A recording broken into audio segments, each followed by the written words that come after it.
Journey आपकी हम सुनना चाहेंगे। ये दाऊद के बारे में तब 93 के ब्लास्ट में उसका इन्वॉल्वमेंट तो क्लियर हो गया था। In total, 12 bombs were detonated around the city. They were mainly placed in cars. तो उसके बाद हमारे गोपीनाथ मुंडे साहब होम मिनिस्टर जब बन गए तो उन्होंने बहुत स्ट्रांग एक्शन लेने के लिए ऑर्डर दे दिया पुलिस को, फ्री हैंड दे दिया था, जिसकी वजह से एनकाउंटर्स होना चालू हो गए। टारगेट कौन है नहीं बताया गया था, लेकिन एक अब्रॉड ऑपरेशन करने का है और उसके लिए कौन कौन ऑफिसर आ सकते हैं जरा चेक करो करके उन्होंने बोला था। तो मारिया साहब ने एक 13 ऑफिसर्स का नाम दिया था, उसमें मेरा नाम भी था। तो उन्होंने पहला सवाल पूछा कि देखो हम लोग जो ऑपरेशन करने वाले हैं इट इज़ अपने यहाँ पे नहीं करेंगे, it will be on other countries land. अभी हमारा गेस है, हमको किसी ने ओपनली नहीं बोला उस वक्त, बट गेस ये कि दाऊद वाज ऑल टारगेट। एक दिन इन्फॉर्मेशन आ गई कि रवि पुजारी आया है करके, वो घर भी देखा हमने जिस घर में रुका था, कंफर्म हो गया वो था करके, लेकिन ऐसा हो गया कि हम लोग आने से एक दिन पहले निकल गया था। आपने प्रदीप शर्मा जी की बात करी, विजय सलस्कर साहब, तो आप लोग इनकाउंटर्स के लिए बहुत मशहूर थे। तो प्रदीप शर्मा और मैंने दोनों के साथ में काम किया। सालस्कर साहब और प्रदीप शर्मा आप एक इंस्टीट्यूशन बोल सकते हैं पुलिस डिपार्टमेंट के। फिरदौस ये यूपी का गैंगस्टर था। यूपी में उसने कृष्णानंदन राय करके एक एमएलए थे, उनके ऊपर AK-47 से 400 राउंड चलाई थी उन्होंने 5। वो गैंगस्टर्स को हमने स्पॉट किया मालाड में अपना शॉपर स्टॉप के सामने दोपहर के 1:30 बजे। तो दिन दहाड़े उसने फायरिंग चालू किया वहाँ पर। हमको जब फायरिंग करना है तो हमको एक तो अपनी जान बचानी और साथ ही साथ कोई इनोसेंट नहीं मरना चाहिए, तो ये प्रिकॉशन लेने के बाद में हमने उसको एलिमिनेट किया। तो वो DIG का डायलॉग था कि बॉस इसके जैसा एनकाउंटर मैंने ज़िंदगी में नहीं देखा। एनकाउंटर की न्यूज़ वहाँ पे पहुँची तो वहाँ पे घरों में लोगों ने दिए जलाए। वो इतना खतरनाक था, उसने 19 या 20 मर्डर किए थे। राज ठाकरे जी वाला क्या किस्सा था जो आपने उनका प्लानिंग चल रहा था कि इसको जब राज ठाकरे जी दौरे पे जाएंगे तो उनके ऊपर अटैक करने का प्लानिंग था। ये क्रिमिनल ही थे। माधुरी दीदी के साथ तो आप पढ़े हुए हैं कॉलेज में, तो कुछ यादें हैं उस समय? तो इलेक्ट्रॉनिक सर्विलेंस के माध्यम से कुछ मालूम पड़ा था कि किसी MD के ऊपर अटैक होने वाला है करके, तो दाऊद गैंग से होने का चांसेस था। तो मालूम पड़ा कि माधुरी दीक्षित थी, मस्ती MD और माधुरी दीक्षित हो गया था। बॉलीवुड की बात कर रहे थे, अभी हाल फिलहाल में सैफ अली खान के इंसिडेंट हुआ, सलमान खान साहब पर गोली चली है, तो इससे पुलिस पर भी प्रेशर बढ़ता है। इनके ऊपर कुछ हो गया तो रिएक्शन तो आता है ना, तो बहुत संभाल के करना पड़ता है। एक तो अंडरवर्ल्ड बॉलीवुड कोई वो नहीं उतना, पर क्या एक ऐसा समय था जब बड़े मधुर रिश्ते हुआ करते थे? हाँ, बहुत सारे थे। हमने एक बाबा गैब्रियल करके गैंगस्टर को पकड़ा था, दुबई में काफ़ी दिन था वो। उसके इंट्रोगेशन में उसने बॉलीवुड की काफ़ी सीक्रेट्स हमको बोले थे, कौन सी हीरोइन किसके पास रहती थी, क्या रहती थी, कैसा चलता, सब उसने बोला था उस वक्त। इसीलिए ये बॉलीवुड और अंडरवर्ल्ड इसका नक्शे तोड़ने के लिए हमने एक बहुत अच्छा पॉलिसी इस्तेमाल किया था गुलशन कुमार केस में। आपको याद है गुलशन कुमार केस से पहला ये लोग फ्रीली बॉलीवुड दुबई जाना, इससे मिलना उससे मिलना करते थे। तो उसमें मुझे शाहरुख खान के लिए बोला था, तो मैं शाहरुख खान को लेके गया था इंट्रोगेशन के लिए। तो उसकी वजह से ये लोग डरने लगे। फिर उन्होंने बॉलीवुड ने गैंग एक्टिविटी से थोड़ा ये कर दिया। हिंदुस्तान में 2 चीज़ें बिकती हैं, क्रिकेट और एक बॉलीवुड। बॉलीवुड में तो डायरेक्ट इन्वॉल्वमेंट था, क्रिकेट में आया है बुकीज़ के ज़रिए। जब मोहम्मद अजहरुद्दीन और मनोज प्रभाकर वाला इंसिडेंट हुआ, उसमें आप किसी तरह इन्वेस्टिगेशन में इन्वॉल्व थे? अगर उस वक्त उसमें स्ट्रांगली एक्शन लिया जाता तो आगे ये लोग नहीं आते थे, लेकिन उसमें इतना बड़ा प्लेयर इन्वॉल्व था कि BCCI को डेयरिंग नहीं हुआ एक्शन लेने का, तो हमारा रिपोर्ट को उन्होंने डाल दिया।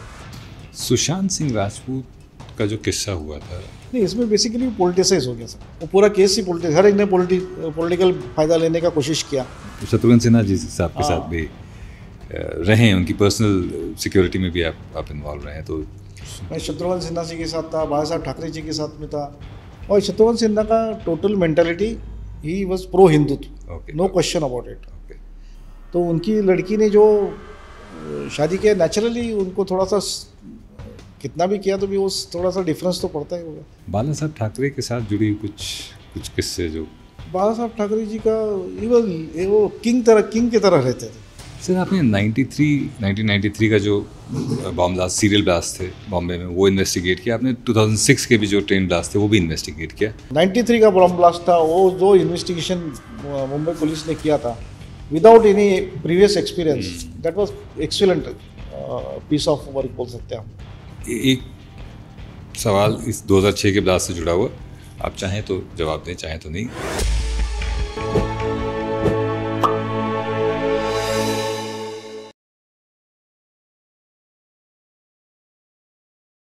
मैं बॉलीवुड का बहुत बड़ा फ़ैन हूँ, हिंदी फिल्म इंडस्ट्री का बहुत बड़ा फ़ैन हूँ, मैं काम भी करता हूँ हिंदी फिल्म इंडस्ट्री में।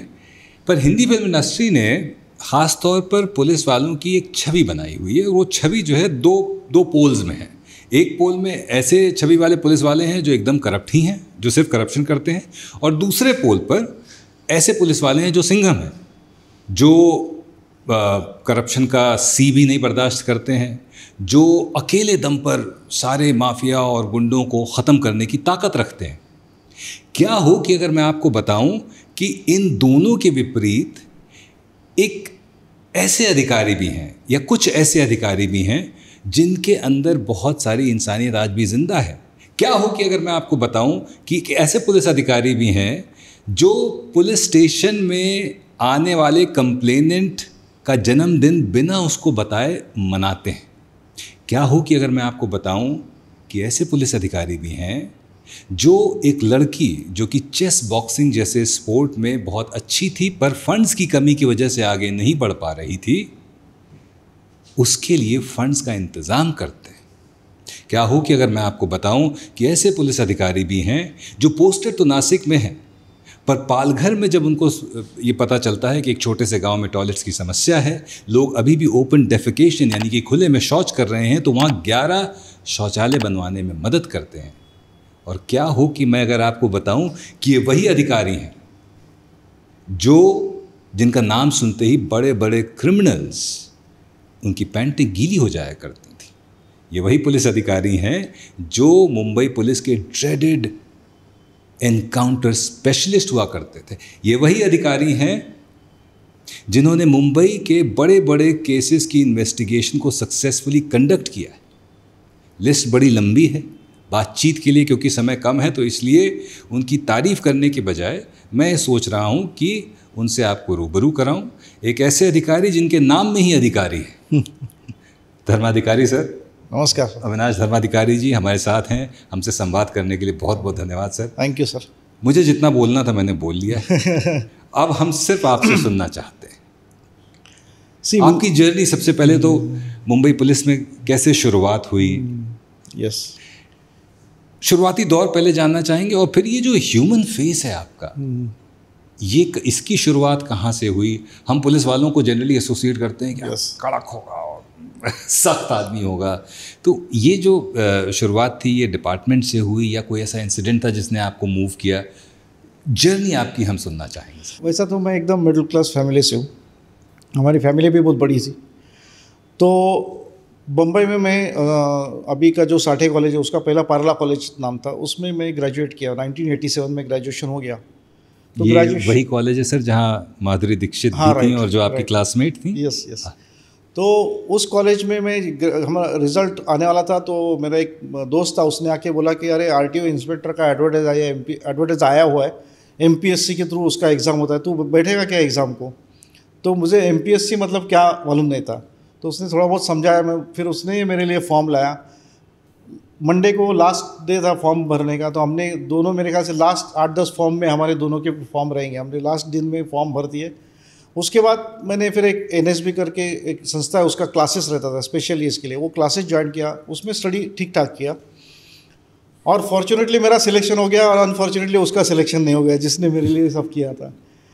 तो मैं इस तरह से एक्सीडेंटली पुलिस डिपार्टमेंट में आ गया। उसके बाद मेरा कंसेप्ट ऐसा कि यहाँ से नासिक जाने का, यूनिफॉर्म लेने का और ड्यूटी ज्वाइन करने का।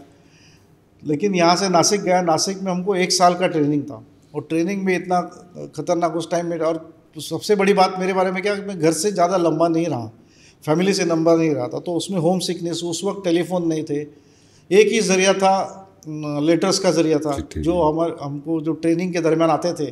तो हम लोग का जब कॉलेज ख़त्म होता था तो 130 to 145 वो हमको सबको लेटर्स आए हुए लेटर्स बांटते थे, तो ऐसा जमा हो जाता, और जिसको खत मिलता तो वो खत इस तरह से लेके जाता था कि क्या बहुत बड़ा खजाना उसके हाथ में मिल गया। सर मैं एक इससे जुड़ा हुआ एक सवाल पूछता हूँ, इसलिए पूछ रहा हूँ क्योंकि आज ये बड़ा रेलेवेंट है। आपने बताया कि होम सिकनेस और पहली बार आप घर से दूर गए थे, ये आज भी लोगों के अंदर बहुत है, इसको अलग अलग तरह से नाम दिए गए, एंग्जाइटी और पता नहीं क्या क्या, जबकि आज कम्युनिकेशन के इतने साधन हैं कि आप चेहरे भी देख सकते हैं।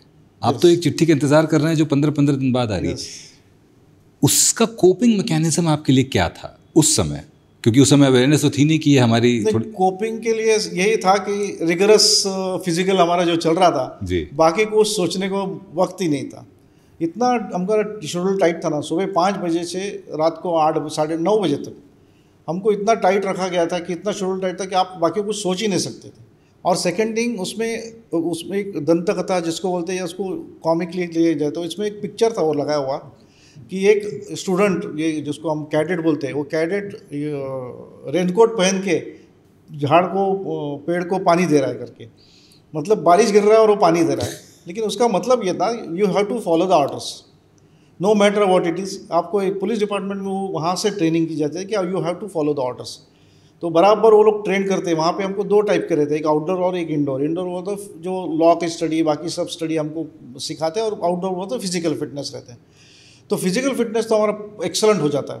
और जहाँ तक लॉ का है वहाँ पे सीख तो लेते हैं, लेकिन जब हम एक्चुअल फील्ड में काम करते हैं तो 2, 3, 4, 5 साल के बाद हमको रियलिटी में वो law, how to read the sections, how to उसको किस तरह से इस्तेमाल करने का, ये सब बाद में हमको उसमें आस्ते आस्ते वो ट्रेंड हो जाते हैं।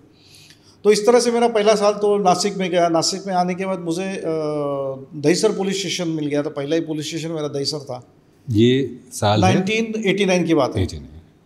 तो 1989 की जो दहीसर पुलिस स्टेशन में ऐसा हो गया था कि एक दिन नाकाबंदी में मैं खड़ा था, इतने में एक रिक्शा बहुत स्पीड से जा रहा था। मुझे डाउट आया कुछ तो भी है करके, तो मैंने पीछे से एक जो रिक्शा वाला था उसके रिक्शा में जंप मारा और उसके पीछा करने को बोला। बहुत बाद में मेरे पास वायरलेस था। उस वक्त वायरलेस हमारा बहुत बड़ा डब्बा गाड़ी जिसको हम बोलते थे, उस टाइप का वायरलेस। वो स्टार्ट होके बैठ के आने को 5-10 मिनट लगता था। उनको मैंने बोला सिर्फ पीछे से आओ, मोबाइल नहीं, कुछ नहीं इतने में। लेकिन वो देखा वो रिक्शा बहुत स्पीड जा रहा है, हमारा रिक्शा उसको कोप अप नहीं कर रहा। तो पैरेलल एक मोटरसाइकिल वाला जा रहा था, तो मैंने उसको रिक्वेस्ट किया और उसके मोटरसाइकिल पे बैठ के पीछा किया। लकीली उसको आगे थोड़ा सा ट्रैफिक मिल गया और पीछे से हमारा गाड़ी भी आ रहा था, तो उसको आगे जाके पकड़ा हमने रिक्शा वाले को। रिक्शा में 3 तो रिक्शा ड्राइवर और 2 लोग थे, ऐसे 3 लोग थे। तो जैसा पकड़ा उन्होंने रिक्शा के नीचे उन्होंने अंदर एक मंगलसूत्र गिरा। वो पकड़ा, पुलिस वाले भी साथ में थे, हम लोगों ने पकड़ा उसको और लेके आए पुलिस स्टेशन में। तो लोग पुलिस स्टेशन में जब आए तो एक जो बोल नहीं सकता ऐसा कपल था वहाँ पे आया हुआ था, बात नहीं कर सकता था वो, लेकिन वो इशारों से बोल रहा था ऐसा हो गया। तो उसी औरत का वो मंगलसूत्र उसने चोरी किया था और भाग रहे थे। तो उनके पास उस वक्त 3 मंगलसूत्र हमको मिले थे, तो उन्होंने उसी दिन 3 जगह से चोरी किए थे। तो मतलब कंप्लेंट लॉन्च होने से पहले हमने प्रॉपर्टी के साथ आरोपी को पकड़ा गया था। तो इसके बाद उनके पास से 25 मंगलसूत्र हमने रिकवर किए। तो उन्होंने लास्ट 2-3 महीने में, और भाईंदर में रहने वाले थे वो लोग, और उन्होंने 25 एक मंगलसूत्र और चेन की स्नैचिंग की थी। तो that was a big detection. उस टाइम का वो डिटेक्शन काफ़ी बड़ा था। उस वक्त मुझे याद है हमारे पहले कमिश्नर, जो मेरे लाइफ के पहले कमिश्नर थे, श्री राम मूर्ति साहब थे। तो राम मूर्ति साहब ने मुझे अप्रिशिएट किया, उसमें मतलब पहला रिवॉर्ड उनके हाथ से मिला हुआ है। First year of service first reward और first year of service itself. Yes, first year. अच्छा, इसमें मैं एक चीज़ दर्शकों को बता दूं कि भैया फिल्मों में तो आपने देखा है कि पुलिस कांड होने के बाद पहुंचती है, यहाँ कंप्लेन लिखने से पहले ही केस सॉल्व। तो ये भी एक पहलू है पुलिस का जो हम लोगों तक पहुंचना बहुत ज़रूरी है, क्योंकि ये पुलिस की छवि को न केवल निखारता है बल्कि एक सच है जो सामने लेकर आता है। तो उन्होंने कहा कि हमारे पास रिटर्न ऑफ प्रॉपर्टी करके कंसेप्ट होता है। रिटर्न ऑफ प्रॉपर्टी मतलब जो हम लोगों ने सीज किया हुआ प्रॉपर्टी रहता है, वो कंप्लेनेंट को आफ्टर गेटिंग कोर्ट का ऑर्डर लेने के बाद उसको रिटर्न करना पड़ता है। तो हम लोग इसको पब्लिकली फंक्शन करेंगे। हम लोग को क्या, पुलिस ऑफिसर अगर कोई नेगेटिव काम करता है तो वो हाईलाइट हो जाता है जी। हम लोग जो पॉजिटिव काम करते हैं वो इतना हाईलाइट नहीं होता है। तो सीपी साहब ने बोला कि मैं खुद आऊँगा, आप अरेंज करो प्रोग्राम करके। तो मुंबई पुलिस की हिस्ट्री में फर्स्ट प्रोग्राम हो गया जिसमें रिटर्न ऑफ प्रॉपर्टी पब्लिकली दिया गया है। सो दहीसर के प्रतिष्ठित लोगों को बुलाया था, न्यूज़ रिपोर्टर्स को बुलाया गया था। उस टाइम वो न्यूज़ और काफ़ी अप्रिसिएशन हो गया कि ऐसा भी होता है करके, क्योंकि लोगों को भी ये पहला टाइम था। टाइम्स ऑफ इंडिया में मेरे को याद है बहुत बड़े पेज पे वो न्यूज़ आया था कि पुलिस ने इस तरह से, कमिश्नर साहब की मिसेस आई थी, उनके हाथ से हमने ये मंगलसूत्र वो 25 महिलाओं को वापस कर दिए थे। तो इसका होने की वजह से मेरा आगे जाके मुझे पुलिस स्टेशन में काफ़ी रिस्पेक्ट मिला। हम 5 बैचमेट थे लेकिन थोड़ा बहुत मेरा ठीक ठाक काम था, पेपर वर्क भी मेरा ठीक ठाक था, तो थोड़ा सा रिस्पेक्ट मिलने लगा। फिर then I become beat officer. उसके बाद मेरा DNR पुलिस स्टेशन में ट्रांसफ़र हो गया। मेरा जैसा ये पुलिस स्टेशन ने, ये केस ने मुझे दहिसर पुलिस स्टेशन में आइडेंटिटी एस्टेब्लिश करवाया, उसी तरह DNR पुलिस स्टेशन में जब मैं गया तो उधर एक केस किडनैपिंग का हो गया था। मुझे याद है, वो लड़के का नाम है, छोटी बच्ची है, पूजा सभा चंदानी करके नाम है, अभी वो मेरे ख्याल से बहुत बड़ी हो गई होगी। तो एक दिन मेरा ड्यूटी खत्म होने के बाद मैं निकल रहा था, घर पे ही जा रहा था, तो इतने देखा एक अच्छे कपड़े पहना वाला इंसान बहुत ज़ोर ज़ोर से रो रहा था पुलिस स्टेशन के सामने। ये मस्ट बी अराउंड 30-35। मैंने पूछा क्या हुआ, तो बोला साहब मेरी बच्ची खो गई है, कोई कुछ नहीं कर रहा है। तो मैं उनको अंदर लेके आया, बिठाया, पानी पिलाया और फिर मैंने ऑफिसर को पूछा, तो बोला ऑलरेडी सब केस रजिस्टर किया। तो मैंने उनको समझा के दिया, ये ऑफिसर भले आपके सामने बैठा हुआ, लेकिन बिहाइंड द सीन हमारा मशीनरी चालू रहता है। उन्होंने ऑलरेडी वायरलेस पे इन्फॉर्म किया है, तो हमारा पुलिस ऑलरेडी काम कर रहा है। नहीं लेकिन आप कुछ करो, मतलब आप अब जाओ, हम लोग कोशिश करते हैं, इसको डोंट वरी। उसको करके घर पे भेज दिया। दूसरा दिन भी वो लड़की नहीं मिली थी। उस वक्त एक आफ्टरनून करके पेपर निकलता था, दोपहर जैसा मिड डे वैसा एक आफ्टरनून करके निकलता था। तो वो जो मिस्टर सभा चंदानी थे, उनको कोई रिश्तेदार आफ्टरनून में काम करते थे, तो उन्होंने केस को बहुत उछाला था। पुलिस के ऊपर बहुत नेगेटिव लिख रहे थे उसमें कि पुलिस कुछ नहीं कर रही है, बम्बई पुलिस स्कॉटलैंड यार्ड से तुलना की जाती है, लेकिन दे आर नथिंग, ऐसा बहुत कुछ चल रहा था।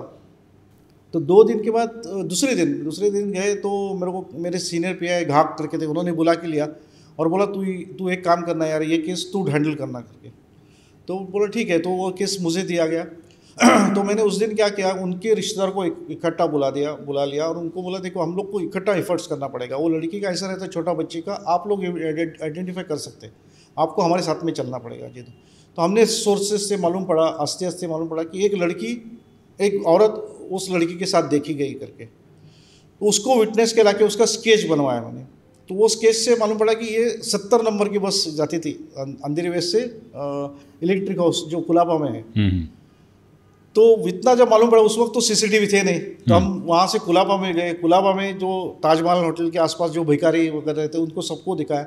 वहाँ पे एक भिखारी ने उसको आइडेंटिफाई किया, सब ये लड़की को देखा है और ये औरत भी उसके साथ में यही कहीं एरिया में करके। तो 2 दिन हम लोग वहीं पे ढूंढ रहे थे उसको। ये मतलब 4-5 दिन का एफर्ट्स आपको मैं बोल रहा हूँ, दिन रात के एफर्ट्स है, जो मैं शॉर्ट में करके बोल रहा हूँ। जो पुलिस क्या एफर्ट्स करती है उसका एक छोटा सा नमूना देने के लिए। उस वक्त सुनील दत्त जी पुलिस स्टेशन में आए थे और उन्होंने आके कहा था कि कैसा भी करके ये लड़की को ढूंढो, आप जो चाहिए मदद आपको गवर्नमेंट की तरफ से। He was MP that time, कुछ चाहिए तो उन्होंने बोला सर हम लोग कर लेंगे करके। और 4 दिन के बाद किसी ने कहा कि साहब हमने इसको माहिम दरगाह के पास देखा है करके। तो हम लोग माहिम दरगाह के पास आ गए, वहाँ पे ढूंढ रहे थे। इतने में एक औरत भागने लगी और उसने बच्ची को छोड़ दिया था वहाँ पे, छोटा बच्ची को। ये उसके डैडी ने उसको इमीडिएटली आइडेंटिफाई किया। उसमें मैं आपको बोलता हूँ, वो अगर उसके पिताजी हमारे साथ नहीं रहते तो हम भी नहीं उसको लड़की को आइडेंटिफाई कर सकते, क्योंकि उसको इतना चेंज कर दिया था उसने। और फोटो के ऊपर से आइडेंटिफाई करना इतना ईजी नहीं है। वो दोनों इधर इतना रोने लगे। फिर हमने जाके औरत को पकड़ा, नो डाउट। तो उसको वो सिगरेट के ये दिए थे उसने। तो ये केस किडनैपिंग का हमने किया। तो फिर आफ्टरनून वाले ने उसको हाईलाइट कर दिया, पेपर में आया और मुझे खुशी हुई कि उसी दिन शाम को सुनील दत्त साहब वापस पुलिस स्टेशन में आए और सबका उन्होंने अभिनंदन किया, थैंक यू बोला। खास करके मेरे पास आए तो मैं बोला थैंक यू ऑफिसर, शायद उनको मेरा नाम मालूम नहीं रहेगा लेकिन thank you, because of you only we get got it. तो उसके बाद भी वो फैमिली के साथ मेरे अच्छे रिलेशन थे। तो वो केस ने मुझे किडनैपिंग डिटेक्शन एक्सपर्ट का टैग लग दिया हमारे डिपार्टमेंट में। फिर जू में एक गुप्ता करके फैमिली, उनका बच्चे का किडनैपिंग हो गया था, तो उसमें वो टीम में मुझे लिया गया। बट अनफॉर्चुनेटली उसमें बच्चे की डेथ हो गई थी, उसने आरोपी ने मार दिया था। वो वापस डिटेक्ट हो गया बट बच्चा नहीं मिल सका, वो उसकी डेथ हो गई थी। उसकी वजह से विदिन 1 ईयर मेरा ट्रांसफ़र क्राइम ब्रांच में हो गया। उस वक्त क्राइम ब्रांच का ऐसा सिचुएशन था, मुंबई क्राइम ब्रांच का, इट इज़ ए प्रेस्टिजियस था। मुंबई क्राइम ब्रांच में आपको पोस्टिंग मिलना बोला तो it is a one of the best thing करके माना जाता था। ये साल है 1993 का, बॉम्ब ब्लास्ट से जस्ट कुछ 2 महीने पहला एक। तो मैंने कोशिश किया कि मुझे नहीं जाना है, मुझे डर लगता था कि बोला क्राइम ब्रांच में जाके मैं करूँ। मेरा सर्विस कितना हो गया था, 3 साल का सर्विस था। लेकिन एनी हाउ मुझे जाना पड़ा, ज्वाइन किया मैंने। ज्वाइन करने के बाद अच्छा मेरे कुछ सीनियर ऑफिसर्स थे, उन्होंने अच्छी मदद की मेरे को। और विदिन 15 या 20 दिन की ज्वाइन करने के बाद ये बम्बई में सीरियल ब्लास्ट 1993 के बॉम्ब ब्लास्ट हो गए। तो उसके इनिशियल इन्वेस्टिगेशन टीम में मैं था। जैसा जो भी अपने इंटेलिजेंस एजेंसी या दिल्ली से लोग आते थे, उनको पूरा 12 सब के सब जितने भी बॉम्ब ब्लास्ट हो गए थे सभी साइट पे लेके जाने का जिम्मेदारी मेरे ऊपर दिया था। इनिशियल स्टेज पे हॉस्पिटल्स का डाटा कलेक्ट करने का जिम्मेदारी मेरे पे था। तो इस तरह से हमने वो कर लिया था। उसमें एक आरोपी भी था, उसको भी हमने काफ़ी मेहनत करके पकड़ा था। वो अभी मेरे ख्याल से उसको कन्विक्शन पे आ गया। तो इस तरह से वो केस में भी मैं टोटली इन्वॉल्व था। तो उसकी वजह से ऐसा था, उस वक्त ऐसा था कि क्राइम ब्रांच में एक सर्कल था अंदर भी, तो आपको इनर सर्कल में आने के लिए बहुत टाइम लगता है। ऐसा मैंने सुना था कि भाई ये वो जो वेल एस्टेब्लिश ऑफिसर है वो आपको नज़दीक नहीं करते, ये करते। लेकिन ये केस की वजह से मतलब हर वक्त भगवान ने मुझे मदद की बोल सकता है। अभी इसमें ये टर्मिनोलॉजी इस्तेमाल करना ठीक नहीं लेकिन उसकी वजह से मुझे इमीडिएटली क्राइम ब्रांच में एक्सेप्टेंस आ गया एंड इंडिपेंडेंटली काम करने को मौका मिल गया। तो मुझे याद है मेरा क्राइम ब्रांच का पहला एक केस मैं आपको बताता हूँ, बहुत यूनिक केस है। फर्स्ट केस जो सर चीज़ याद आता है आपको, एक फिल्म प्रोड्यूसर था, उसका नाम यहाँ पे मैं लेना नहीं चाहूँगा। वो अभी भी हैं है। अच्छा। तो वो और उनके दोस्त किधर से पार्टी करके आ रहे थे, तो रास्ते में उनको किसी महिला ने लिफ्ट मांगा था। तो लिफ्ट मांगने के बाद वो बैठ गए नीचे, ये दोनों भी ड्रिंक्स किए हुए, तो नेचुरली थोड़ा सा इंटीमेट सी ये हो गया। उनके गले में 10 तोले का चेन था, 10 तोले का सोने का चेन था। तो वो इंटीमेट इसमें उसने वो औरत ने चेन तोड़ के निकाल लिया, उनको पता ही नहीं चला। अभी शर्म के बारे में किधर बोल भी नहीं सकते। उनको एक क्राइम ब्रांच का एक ऑफिसर उनका दोस्त का, उसके ज़रिए वो हमारे पास आ गया कि ऐसा ऐसा है करके। तो लकीली एक कुछ तो भी हमको लीड मिल गया था। वो लीड के माध्यम से वो औरत को अरेस्ट किया और उनका चेन रिकवर करके दिया। और फिर हमें केस भी रजिस्टर, बोला ऐसा दे नहीं सकते, we have to register the case करके।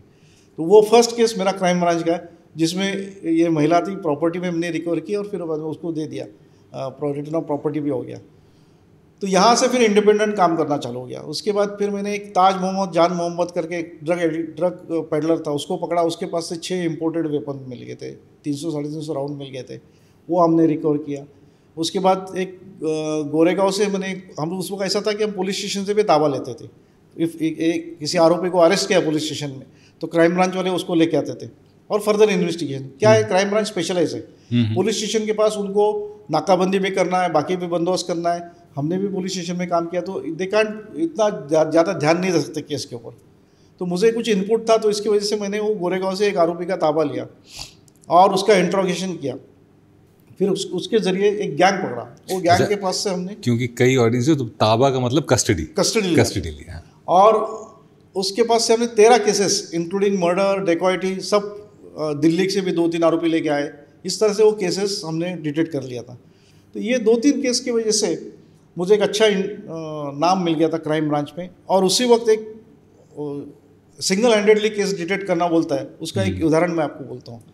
और ये दर्शकों को शायद मालूम नहीं रहेगा कि पुलिस वाले इतना भी डेयरिंग करते हैं करके, ये बताना मैं ज़रूर चाहूँगा। मुझे याद है मैं 9-9:15 बजे घर से निकला था ऑफिस में जाने के लिए। तो मैं JB नगर में रहता था अंधेरे में, और मेरा ऑफिस तेली गली में था। तो विदिन 10-15 मिनट्स में पहुँच जाता था। तो रीजेंसी करके बार के सामने आया, तो 2 आदमी ऐसा बैग, इतना बड़ा बैग लेके भाग रहे, रोड क्रॉस कर रहे थे। उनका ये देख के मुझे लगा कुछ तो भी डाउट है। वो भाग के ये साइड में आया और रिक्शा में बैठ के इमीडिएटली रिक्शा भी स्पीड से चालू हो गया। तो मेरा मोटरसाइकिल अकेला ही था, मेरे पास कुछ वेपन नहीं था, कुछ नहीं था। मोटरसाइकिल से मैं उनका पीछा किया, आगे जाके मोटरसाइकिल खड़ा किया उसके सामने। लकीली वो रुक गया। तो अंदर जाके बैठा, जैसे मैं अंदर जाके बैठा, पुलिस करके चिल्लाया। उसने कुछ तो भी नीचे डाल दिया हाथ में। तो उसका रिक्शा के नीचे लोहे का रहता है, उसमें आवाज़ आया गिरा कर। तो मैंने देखा तो चाकू था। तो चाकू गिरा बोला तो मैं समझ गया लफड़ा है। तो रिक्शा वाले एक ही कान के नीचे मारा। मैंने उधर बैठा था, बोला अब भी डायरेक्ट क्राइम ब्रांच के ऑफिस में लेके चलो। तो वैसे ही रिक्शा हम लोग क्राइम ब्रांच में लेके आए। तो थैली के साथ फिर इतने में जब उधर पहुंचा तो पुलिस वाले सामने खड़े थे, उन सब लोग मदद के लिए आए। फिर ऑफिस के अंदर लेके गया उसको। तो देखा तो उसमें 8,80,000 कैश था। उन्होंने उसी वक्त, वो एक प्लास्टिक का बिजनेस करने वाला आदमी था, उसके ऑफिस में उसके ऑफिस बॉय को बांधा था, इस पर मुँह वगैरह बांध के वो कैश लेके भाग रहे थे लोग। तो वो कैश उन्होंने भी ये बिफोर लॉजिंग इन कंप्लेंट उसको किया। फिर जाके उसको पूछा, फिर जाके उसको आदमी को छुड़ाया। तब तक वो ऐसे ही बांधा हुआ था, मुंह बंद, वो कुछ नहीं कर सकता था, उसको भी छुड़ाया, 8,80,000 रिकवर हो गया। और लकीली मुझे ये करना है कि जो आरोपी वो नए थे, अगर पूरा हैबिचुअल आरोपी रहते शायद मेरे पे अटैक जरूर करते थे, 100% करते, क्योंकि फ्रस्ट्रेशन और उसमें वो एक आरोपी को मैंने रिफॉर्म भी किया बाद में, still he is in touch with me, आज भी वो तो मेरे टच में, but he is reform now, he is family man now. तो 8,80,000 करने के बाद हमारे डीसीपी मारिया साहब थे, बोला अरे यार तुमने इतना बड़ा काम किया, we should submit for your gallantry award मिलता है हमको, उसके लिए पुटअप करेंगे, लेकिन अनफॉर्चुनेटली आगे कुछ हुआ नहीं। तो ये केस में भी मुझे एक अच्छा नाम वहाँ पे मिल गया, जिसकी वजह से एक सिंगल हैंडेडली इतना डेयरिंग से केस इसने ये किया करके। तो ये आप ये कह सकते हैं हम लोग कि आप स्पेशलाइज करते हैं उन केसेस को सॉल्व करने में जो लॉज ही नहीं हो रहे होते हैं, या लॉज ही नहीं हुए होते हैं, उससे पहले आप उसको सॉल्व कर लेते हैं। ऐसा हो गया, फॉर्चुनेटली, टच वुड। मैं बोला ना, मेरा भगवान का बहुत जी, मेरा भरोसा है मेरा, और मेरे को कृपा भी है जो आज मैं यहाँ पे पहुँचा हूँ। तो इसकी वजह से ये चलते चलते ऐसे केसेस, क्राइम ब्रांच में भी मेरा 97 तक का टेन्योर था, काफ़ी बढ़िया केसेस हमने डिटेक्ट किए। तो ये जो आपकी इंस्टिंक्ट है, कि इसी वजह से राज ठाकरे साहब के साथ आपका एक इंसिडेंट है जहाँ पर आपने, वो बहुत लेटर स्टेज का है, 2007 का इंसिडेंट है। अच्छा अच्छा, तो if you want to jump on that, नहीं आप प्लीज़। तो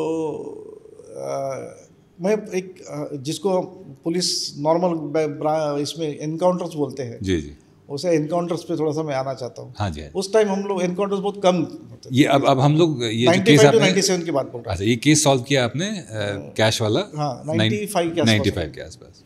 उसी दरमियान काफ़ी और भी बहुत सारे केसेस हमने डिटेक्ट किए। उसमें एक सेंसेशनल केस बोला तो एक रामनाथ पयाड़े करके होटेलियर्स थे, वो आहार के संगठना के ये थे। छोटा अर्जन और दाऊद के बीच में जब झगड़ा हो गया आफ्टर 93, छोटा अर्जन अलग हो गया तो ये रामनाथ पयाड़े साहब was in touch with Dawood पहले से, तो दोनों साथ में थे, तो दोनों भी चाहते थे कि तुम हमारे से लिए काम करो वगैरह, जो भी है ऐसा था उनका, but he was in touch with them. तो उसकी वजह तो छोटा राजन और ये दाऊद दोनों चाह रहे थे कि ये साहब, वो पहले दोनों एक ही थे ना, एक ही थे, पर अब उनको प्रेशर अच्छा, कर रहे थे या एक्सटॉर्शन मनी मांग रहे थे, ऐसा आप बोल सकते हैं उसको, कि दे आर डिमांडिंग हमको पैसा चाहिए तुमको करके। तो उसकी वजह से ये नहीं हो रहा, तो शरद शेट्टी करके गैंगस्टर था, शरद शेट्टी के पास उसका खुद का एक थोड़ा सा छोटा सा गैंग था। अपार्ट फ्रॉम दैट उसमें एक बहुत ही इंटेलिजेंट और पढ़ा लिखा आदमी उसका गैंग में था। वो उसको कभी इस्तेमाल नहीं करता था क्रिमिनल एक्टिविटी के लिए, बिकॉज उसका नाम था मारियो डिक्सन अरे सीरियल। मारियो डिक्सन अरे सीरियल का पिताजी बोरोली में एक कॉलेज के प्रिंसिपल थे, तो he was from good family, और ये खुद भी लड़का एकदम ब्रिलियंट था, ब्लैक बेल्ट था कराटे का, वेरी इंटेलिजेंट था। इनफैक्ट वो शरद शेट्टी को इतना चाहता था कि उसकी जब शादी हो गई तो अपने वाइफ को फर्स्ट मिलाने को लेके गया, इज लाइक गॉडफादर। तो पुश्तेकर कॉलोनी में शरद शेट्टी का घर था, उसके आसपास ही ये लोग रहते थे, इसने भी एक फ्लैट लिया था। तो ये जब इसका मर्डर हो गया, 95 की बात है ये, रामनाथ पयाड़े का, तो हमको इनपुट मिल गया कि ये इसमें शरद शेट्टी का इन्वॉल्व है करके, तो हमने पुश्तेकर कॉलोनी के ऊपर कॉन्सेंट्रेट किया। वहाँ से फिर आगे का इनपुट मिल गया कि मारियो का इन्वॉल्वमेंट है, मारियो करके कोई है। तो हमने रिकॉर्ड चेक किया तो रिकॉर्ड में मारियो है नहीं है, मतलब जो ऐसा, तो ये पूरा नया बंदा है। तो फिर एक आदमी से पता चला कि मारियो उसका क्या बोलते हैं उसको, मुंह बोला संद रहता है ना उसका, वैसा वो आदमी है, but he is not criminal. तो हमने उसको ढूंढने की कोशिश की, वो मिला नहीं। जब मिला नहीं तो हमारा डाउट क्लियर हो गया। तो वहीं से एक आ गया कि पुश्तेकर कॉलोनी में, ये बिल्डिंग में सेकंड फ्लोर पे एक फ्लैट है, उसमें वो रहता है, लेकिन फ्लैट बंद रहता है, पूरा अंधेरा रहता था बाहर से। तो हम लोग बोला अभी फील्डिंग लगाना पड़ेगा, तो हमने 2 टीम किया, एक डे के लिए एक नाइट के लिए। हम लोग सामने के टेरेस पे खड़े रहते थे, और मालूम नहीं होना चाहिए कि हम बाहर के करके हाफ पैंट बनियन के ऊपर खड़े रहते थे। तो इसी तरह से एक जन वॉचमैन बन गया था, एक इस तरह से हम लोग घूम रहे थे, कोई इडली वाला करके इडली बेचता है करके, इस तरह से हम लोगों ने फील्डिंग वहाँ पे लगाए थे।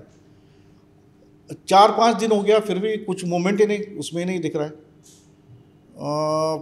फिर अभी दोपहर को 2-2:30 के बीच में एक खिड़की इतनी सी खुली, उसमें से एक आदमी ने बाहर थूका ऐसा, और खिड़की बंद हो गई। उस वक्त हमारे पास एक जो इन्फॉर्मर करके बोलते हैं वैसा आदमी था, जो उसको पहचाने, उसने इमीडिएटली बोलता साहब वही है, भले उसने दाढ़ी बनाया था वही है। तो अभी ये तो कंफर्म हो गया कि वही कर सकते। सॉरी, उससे पहला थोड़ा सा लिंक मेरा ये हो गया, हाउ वो फ्लैट का हमको मालूम नहीं था, मारियो मालूम पड़ गया, कॉलोनी में रहता है वो मालूम, लेकिन वो फ्लैट मालूम नहीं पड़ रहा था। तो लेकिन उसकी वाइफ हमको मालूम पड़ गई थी, वो खार में एक जगह पे आई करके मालूम, उसका महंगा खार में था। हमने खार में जाके फील्डिंग लगाया 2 दिन, तो दूसरे दिन हमको वो दिख गई शाम को 7:30-8 बजे वहाँ से निकल रही है। हमने पीछा चालू कर दिया, खार स्टेशन पे आ गए, ट्रेन में बैठ गए, हम लोग भी ट्रेन में बैठ गए, जोगेश्वर में उतर गए, रिक्शा पकड़ के चली गई, हम लोग भी पीछे से रिक्शा पकड़ के जा रहे हैं।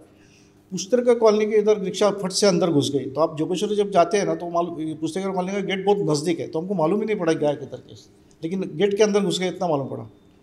फिर हमने वापस वहाँ पे इंक्वायरी किया तो यहाँ ये फ्लैट है करके मालूम पड़ गया। फिर 2 दिन के बाद हमको ये मालूम पड़ गया कि मारियो भी अंदर है करके। अभी उस दिन 2-2:30 बजे जैसे हमको ये मालूम पड़ गया, बोला अभी लेट नहीं करेंगे, अभी हम घुस जाएंगे। अभी उसमें चांसेस ऐसा था कि अंदर कितने लोग हैं क्या कुछ मालूम नहीं। तो बोला ना, मेरे को हर वक्त भगवान ने बहुत सपोर्ट किया, उसका एक उदाहरण देता हूँ आपको। तो हम लोग ऐसे तैयारी कर रहे थे, इतने में एक टिफ़िन लेके एक आदमी आया, 2 बजे के टाइम रहेगा वो, टिफ़िन लेके आया, किधर जा रहा है, तो डर गया, वो समझ गया पुलिस वाले करके, बोला उधर ही जा रहा है। तो हम समझ गए उसके फ्लैट में जा रहा है। बोला चलो, उसको आगे किया, उसको आगे करके उसको वो की होल के आगे खड़ा किया। मारियो के वाइफ ने की होल से देखा और उसने इमीडिएटली दरवाज़ा खोल दिया और वो चली गई अंदर। जैसे ही वो चली गई हम लोग घुस गए, सबसे पहले मैं ही घुस गया था, इसलिए मुझे, और उस वक्त मुझे अभी भी याद है, वो थोड़ा अंदर घुसा मार के दिया तो पीछे लोग थोड़ा सा गैप गिर गया था, लेकिन अभी वाला पीछे हटना बराबर नहीं।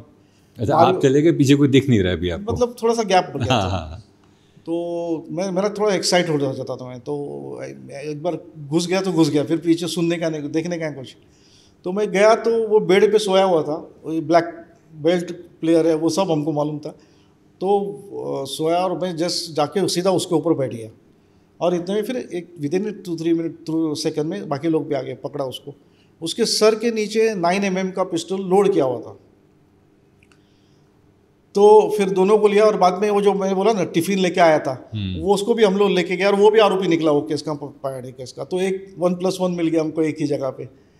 मारियो बाद में तो इंट्रोगेशन हम लोग करते हैं, तो इंट्रोगेशन के दौरान में थोड़ा सा फ्रेंडली एटमॉस्फेयर भी हो जाता है। तो उसको मैंने पूछा, मारियो मेरे को एक बता, अगर तेरे को मौका मिलता तो ये पिस्टल का तो इस्तेमाल करता था क्या? तो 100% करता था साहब। आइदर आपके ऊपर करता, मतलब पुलिस के ऊपर करता था, या मैं खुद सुसाइड करता था, क्योंकि वो बहुत फ्रस्ट्रेटेड था। वो मतलब उसकी गलती हो गई, उसको मालूम था, और उसका फैमिली बैकग्राउंड इतना अच्छा था। तो इस तरह से उसको पकड़ा, उसके ऊपर प्रोसिक्यूट किया, वो केस बाद में अनफॉर्चुनेटली छूट भी गया। तो उसी इंट्रोगेशन में, मारियो के इंट्रोगेशन में फिर आस्ते आस्ते जब लिंक होते गया, तो उसमें ऐसा था कि मैं जब क्राइम ब्रांच में नया आया तो एक पुरानी फाइल मेरे को दी गई केस की। एक मिसिंग कंप्लेंट थी, एक गुजराती आदमी बोरीवली से घर से मिसिंग था, उसके पास उस वक्त कुछ 85,000 या 90,000 कैश भी था और वो मिल नहीं रहा था। तो वो भी, उसका भी मैंने पैरेलल इंक्वायरी किया था, सब कुछ किया था, लेकिन कुछ नहीं मिल रहा था। तो इनको जब इंट्रोगेशन करते मालूम किया कि साहब हमने उसको मारा है करके, मतलब एक आदमी को हमने मारा है करके बोला। ऐसा किधर मारा? तो बोला वसई के, यहाँ से लेके गए इधर से, और वसई के जंगल में उसको मार के डाला है। तो ये जगह देखा तो ये इसका ही घर के नीचे से उसको लेके गए थे। घर वालों को बुलाया, वो औरत तभी भी अपना ये रखा मंगलसूत्र पहनती थी, और शी बिलीव कि हर हस्बैंड अलाइव है करके। मतलब ये मिसिंग होने के बाद 4-5 साल के बाद बोल रहा हूँ। फिर हम लोग वसई के जंगल में गए, वहाँ पे देखा हड्डियाँ कुछ मिली, और सब अब 5 साल के बाद का मिलना बहुत मुश्किल था। वो हड्डियाँ हमने फॉरेंसिक लैब को भेजी, लेकिन वो हड्डियाँ सब इधर जानवर की मिली, इंसान की हड्डियाँ नहीं मिली। लेकिन वो केस हमारे हिसाब से तो डिटेक्ट हो गया था। अनफॉर्चुनेटली वो केस सस्टेन नहीं हुआ, क्योंकि वो डेड बॉडी मिली नहीं हमको। तो इस तरह से ये केस, एक केस करते करते हमको दूसरा केस मिल गया, दूसरा, और वो केस भी मेरे पास ही था इंक्वायरी को, उसकी वजह से थोड़ा सा और जल्दी लिंक मिल गई। तो ये मतलब ऐसा क्राइम ब्रांच में इसीलिए हम लोग स्पेशलाइज माने जाते थे ना। हम लोग एक के पीछे पड़ गए, उसको पूरा कच्चा चिट्ठा निकालते, क्या क्या किया, किधर किधर क्या है, और एक से दूसरा, दूसरे से तीसरा, इस तरह से हम लोग उसको लिंक करते थे। तो ये इंडिपेंडेंटली जिसको बोल सकते हैं, वैसे इंडिपेंडेंटली इन्वेस्टिगेशन करके हमने ये केसेस किए हैं। तो ये मेरा 1995 to 97 first tenure in the crime branch था। तो ये आपका ये तो क्राइम ब्रांच का पहला ही टेन्योर है, यही इतना इंटरेस्टिंग है। तो इसमें कुछ और भी किस्से हैं? बहुत सारे किस्से जो कुछ बता सकता हूँ, कुछ नहीं बता जी सकता जी, जो आप बता सकते हो कंफर्टेबली। सी बेसिकली ना, I was very active police officer, तो थोड़ा सा डेडिकेटली काम करता था, इंथुजियास्टिकली काम करता था। उसकी वजह से जल्दी मुझे एब्जॉर्ब किया गया और इम्पोर्टेंट असाइनमेंट्स मुझे मिलते गए। लकीली मेरे जो सीनियर ऑफिसर थे उन्होंने मेरे पे बहुत अच्छा भरोसा रखा। मुझे मारिया साहब ने काफ़ी सपोर्ट किया था, राकेश मारिया साहब, he was my DCP। Okay. तो मुझे याद है, मैं आपको एक बताता हूँ, बम्बई पुलिस के बारे में बोलते हैं ना कि why we are so dedicated करके, उसका एक उदाहरण मैं आपको बोलता हूँ। ये दाऊद के बारे में तब 93 के ब्लास्ट में उसका इन्वॉल्वमेंट तो क्लियर हो गया था, और उसने उसके बाद छोटा राजन और दाऊद के बीच में जो गैंग वॉर चल रहा था, तो it was total nuisance on that. तो उसके बाद हमारे गोपीनाथ मुंडे साहब होम मिनिस्टर जब बन गए, तो उन्होंने बहुत स्ट्रॉन्ग एक्शन लेने के लिए ऑर्डर दे दिए थे, पुलिस को फ्री हैंड दे दिया था, जिसकी वजह से एनकाउंटर्स होना चालू हो गए थे। तो उसी दरमियान ऐसा हो गया था कि बताया गया था हमको कि वो टारगेट कौन है नहीं बताया गया था, लेकिन एक अब्रॉड ऑपरेशन करने गए और उसके लिए कौन कौन ऑफिसर आ सकते हैं जरा चेक करो करके उन्होंने बोला था। तो मारिया साहब ने एक 13 ऑफिसर्स का नाम दिया था, उसमें मेरा नाम भी था। तो हम लोग को एक बम्बई में एक जगह पे बुलाया गया, तो हम वहाँ पे गया था। तो उन्होंने इनिशियल स्टेज पे ब्रीफिंग में, उस वक्त शिवानंदन साहब वॉज और एडिशनल कमिश्नर ऑफ पुलिस थे, वो भी बहुत डेडिकेटेड और डेयरिंग ऑफिसर्स थे। तो उन्होंने पहला सवाल पूछा कि देखो, हम लोग जो ऑपरेशन करने वाले हैं, इट इज़ अपने यहाँ पे नहीं करेंगे, it will be on other countries land, वहाँ से बच के आने का चांसेस बहुत कम है। तो आप में से हम लोग आगे जाने से पहले, अगर आप में से किसी को वापस जाना है तो यू कैन गो। मैं आपको फ़ख्र के साथ बोलता हूँ, अपने बहुत प्राइड के साथ बोलता हूँ, वो 13 के 13 ऑफिसर डटे रहे और कोई भी वापस नहीं गया। उन्होंने 4 या 5, मुझे अभी भी याद है, 4-5 बार बोला, टाइम दिया सोचने का, लेकिन हम में से कोई हिला नहीं। तो एवरीबॉडी वाज डेडिकेटेड। ये 1995 की बात है, मेरा शादी तय हो गया था और इसने में ये आया है। तो अभी शादी करना ठीक नहीं बोला ये, तो मैं कैसा भी करके मेरी वाइफ को बोला मुझे ट्रेनिंग के लिए कुछ जाना है बाहर तो अपने को थोड़ा दिन के लिए पोस्टपोन करना पड़ेगा शादी। उनके भी घर में चर्चा हो गई, फिर उन्होंने ठीक है बोला, आप आने के बाद करेंगे करके। तो ये एक टेंशन तो मैंने ख़त्म कर दिया।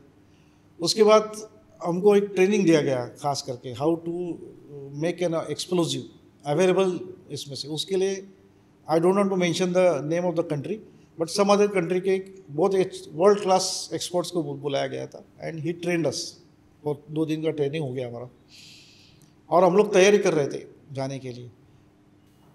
अभी हमारा गेस है, हमको किसी ने ओपनली नहीं बोला उस वक्त, बट गेस ये कि दाऊद वाज आवर टारगेट। अच्छा, टारगेट क्लियरली बताया नहीं था। अच्छा। और but Dawood was the target, Dawood को मानना था। और उसके मूवमेंट्स उस वक्त वो दुबई में आना जाना था उसका, Pakistan to Dubai, Dubai to Pakistan, ऐसा इन बिटवीन किधर से भी एलिमिनेट करने का था उसको। तो हम लोग 13 ऑफिसर तैयार थे, लेकिन लेटर ऑन गवर्नमेंट लेवल पे या हमारे सीनियर लेवल पे वो उसको थोड़ा सा ये मिल गया और फिर वो आइडिया ड्रॉप हो गया। तो इसमें पॉइंट ये था कि मेरे वही मैं बोल रहा हूँ, इसमें ये पॉइंट है कि 13 के 13 ऑफिसर अपनी जान पे खेलने के लिए तैयार थे। हमको मालूम था कि हम लोग जिंदा वापस नहीं आएंगे, फिर भी हम लोग में से कोई हम लोग तैयार हो गए थे वो ऑपरेशन के लिए, वो मिशन के लिए। इसलिए बम्बई पुलिस का नाम जो है ना, उसके लिए जो कुछ ऑफिसर है डेडिकेटेड ऑफिसर्स है। ठीक है, कुछ ऑफिसर की वजह से गलती होती है, लेकिन वो इतना उसको हाईलाइट किया जाता है। तो इस तरह से था। दूसरा मैंने आपको बोला, मैंने पर सॉरी मैं कट कर रहा हूँ, बोलिए। पॉलिटिकल लीडरशिप का इसमें एक बहुत बड़ा रोल है कि सब अपने पास है ना। अगर तुम्हारा पॉलिटिकल लीडर पावरफुल है तो यू आर पावरफुल। अगर पॉलिटिकल लीडर पावरफुल नहीं तो वही सेम, अब मेरे को बताइए, वही सेम क्राइम ब्रांच है, वही सेम ऑफिसर्स रहते। क्रिकेट की टीम में भी अगर टीम हार रही है तो सिर्फ कैप्टन को चेंज किया जाता है, टीम तो वही रहती, वही चेंज हुआ, नया अच्छा कैप्टन निकला तो वही टीम अच्छी काम करती। अपने यहाँ पे पॉलिटिकल लीडर और पॉलिटिकल विल, ये दोनों चीज़ें नहीं बोला तो भी बहुत मायने रखती है। पुलिस डिपार्टमेंट अगर इफेक्टिवली काम कर रहा है तो because of strong political will and strong political leadership. अगर पुलिस डिपार्टमेंट अगर कम कर दे, कोई भी स्टेट का police officer they are capable to do anything, they are devoted. हमारा ट्रेनिंग पैटर्न ही ऐसा है, हमारा ट्रेनिंग इस तरह से जाता है, मेन अपना ब्रेन इस तरह से ट्रेन किया जाता है कि आपको बोला गया ये करने का तो करने का। सर कभी इस चीज़ को लेकर कभी डिपार्टमेंट में, ऑफिसर्स में फ्रस्ट्रेशन होता है कि हम कैपेबल हैं, उसके बाद भी हमारी डोर किसी और के हाथ में? वो क्या हो जाता है ये सब सीनियर लेवल पे डीलिंग होता है, जो प्रेशर आता है पॉलिटिकल वो सीनियर लेवल पे आता है। ये डिपेंड हमारा सीनियर कैडर कैसा है, कितना वो ले सकता है उसको एब्जॉर्व कर सकता है, कितना नीचे भेजने का, वो डिपेंड ऑन हिज। मैं बोला सब लीडरशिप की रहती है। Every police officer is a leader. वो लीडर जैसा मैं if I am incharge of the police station, तो मुझे पुलिस स्टेशन किस तरह से चलाना है मेरा capability, I am leader of that police station. तो इस तरह से वो होते हैं। तो ये मैं इसीलिए आपको बता रहा कि पुलिस डिपार्टमेंट डेडिकेटली काम करता है, उनको थोड़ा सपोर्ट चाहिए, थोड़ा सा मैं बोलता हूँ उसको कि लीडरशिप, हमारी लीडरशिप पुलिस डिपार्टमेंट की लीडरशिप भी अच्छी होनी चाहिए एंड पॉलिटिकल लीडरशिप भी अच्छी। कुछ उदाहरण रिसेंटली आपने देखे, पुलिस डिपार्टमेंट की लीडरशिप भी ठीक नहीं होने की वजह से प्रॉब्लम हुआ है। तो इस तरह से हो सकता है, तो बहुत जगह पे वो साइमल्टेनियसली होना चाहिए। तो ये मेरा टेन्योर में बहुत सारे वो केसेस हो गए। उसमें से और एक केस था, वो मेरे ख्याल से इंडस्ट्रियलिस्ट सुमित खटाव करके आपने नाम सुना होगा। उनका महालक्ष्मी रेलवे स्टेशन के बाहर गोली मार के हत्या कर दी थी 5-6 लोगों ने। तो उसकी इनिशियल इन्वेस्टिगेशन में हमको ब्रेक थ्रू मिला था। हमें मुलुंड के एक बार में एक बाल गर्ल है, वो आरोपी के साथ में उसका कनेक्शन है मालूम पड़ा। मैं, मेरा सीनियर पी और 2 ऑफिसर, हम लोग वो बार में जाके बैठे और वो फिर लड़की आइडेंटिफाई किया अब ये लड़की के साथ बात कैसा करने का और कैसा। तो फिर पैसा उड़ाना पड़ा हमको थोड़ा सा। तो पैसा उड़ा तो एक सीनियर मेरा बोल रहा है तेरे को आदत है लगता है पैसा उड़ाने का।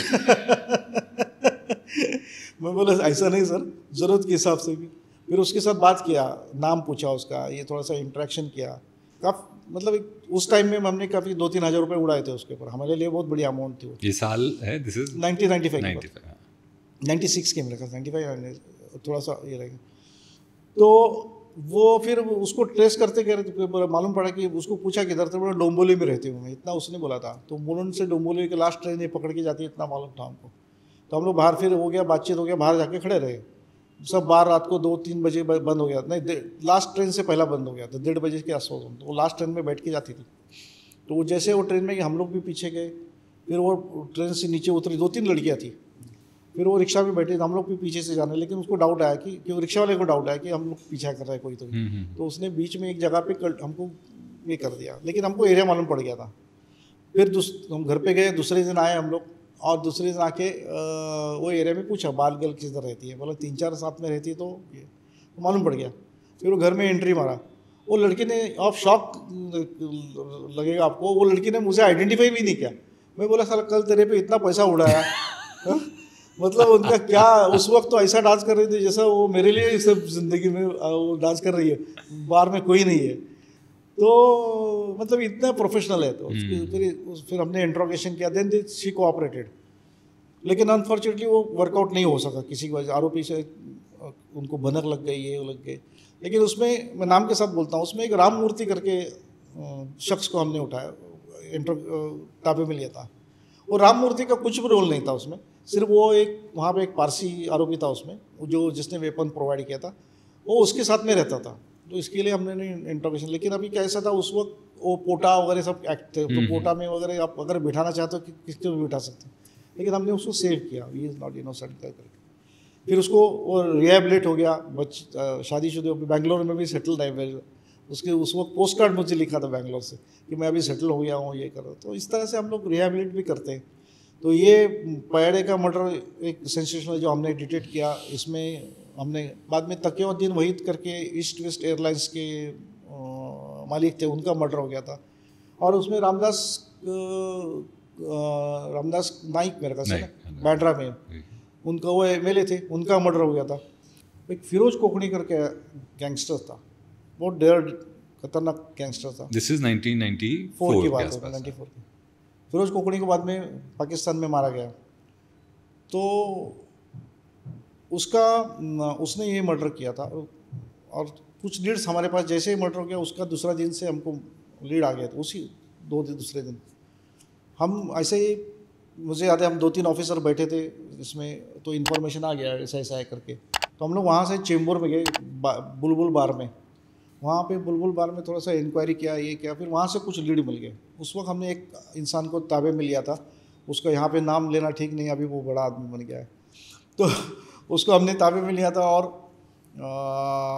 उसको हम वहाँ पे जब इंट्रोगेशन कर रहे थे तो इंट्रोगेशन में मालूम पड़ गया कि वो जो जिस आदमी को हम ढूंढ रहे वो वहाँ से कोकण में कोई नागपुर के पास एक गांव है, वहाँ पे गया है करके, नागपुर के आसपास। आप सोचिए, हम यहाँ से चेंबूर जाने के लिए हम लोग क्या लेते हैं साथ में? कुछ नहीं, 2 गाड़ियों में हम लोग 2 स्टाफ भर के चले गए, तो वो आदमी हमारे साथ में था, इतने लोग गए थे।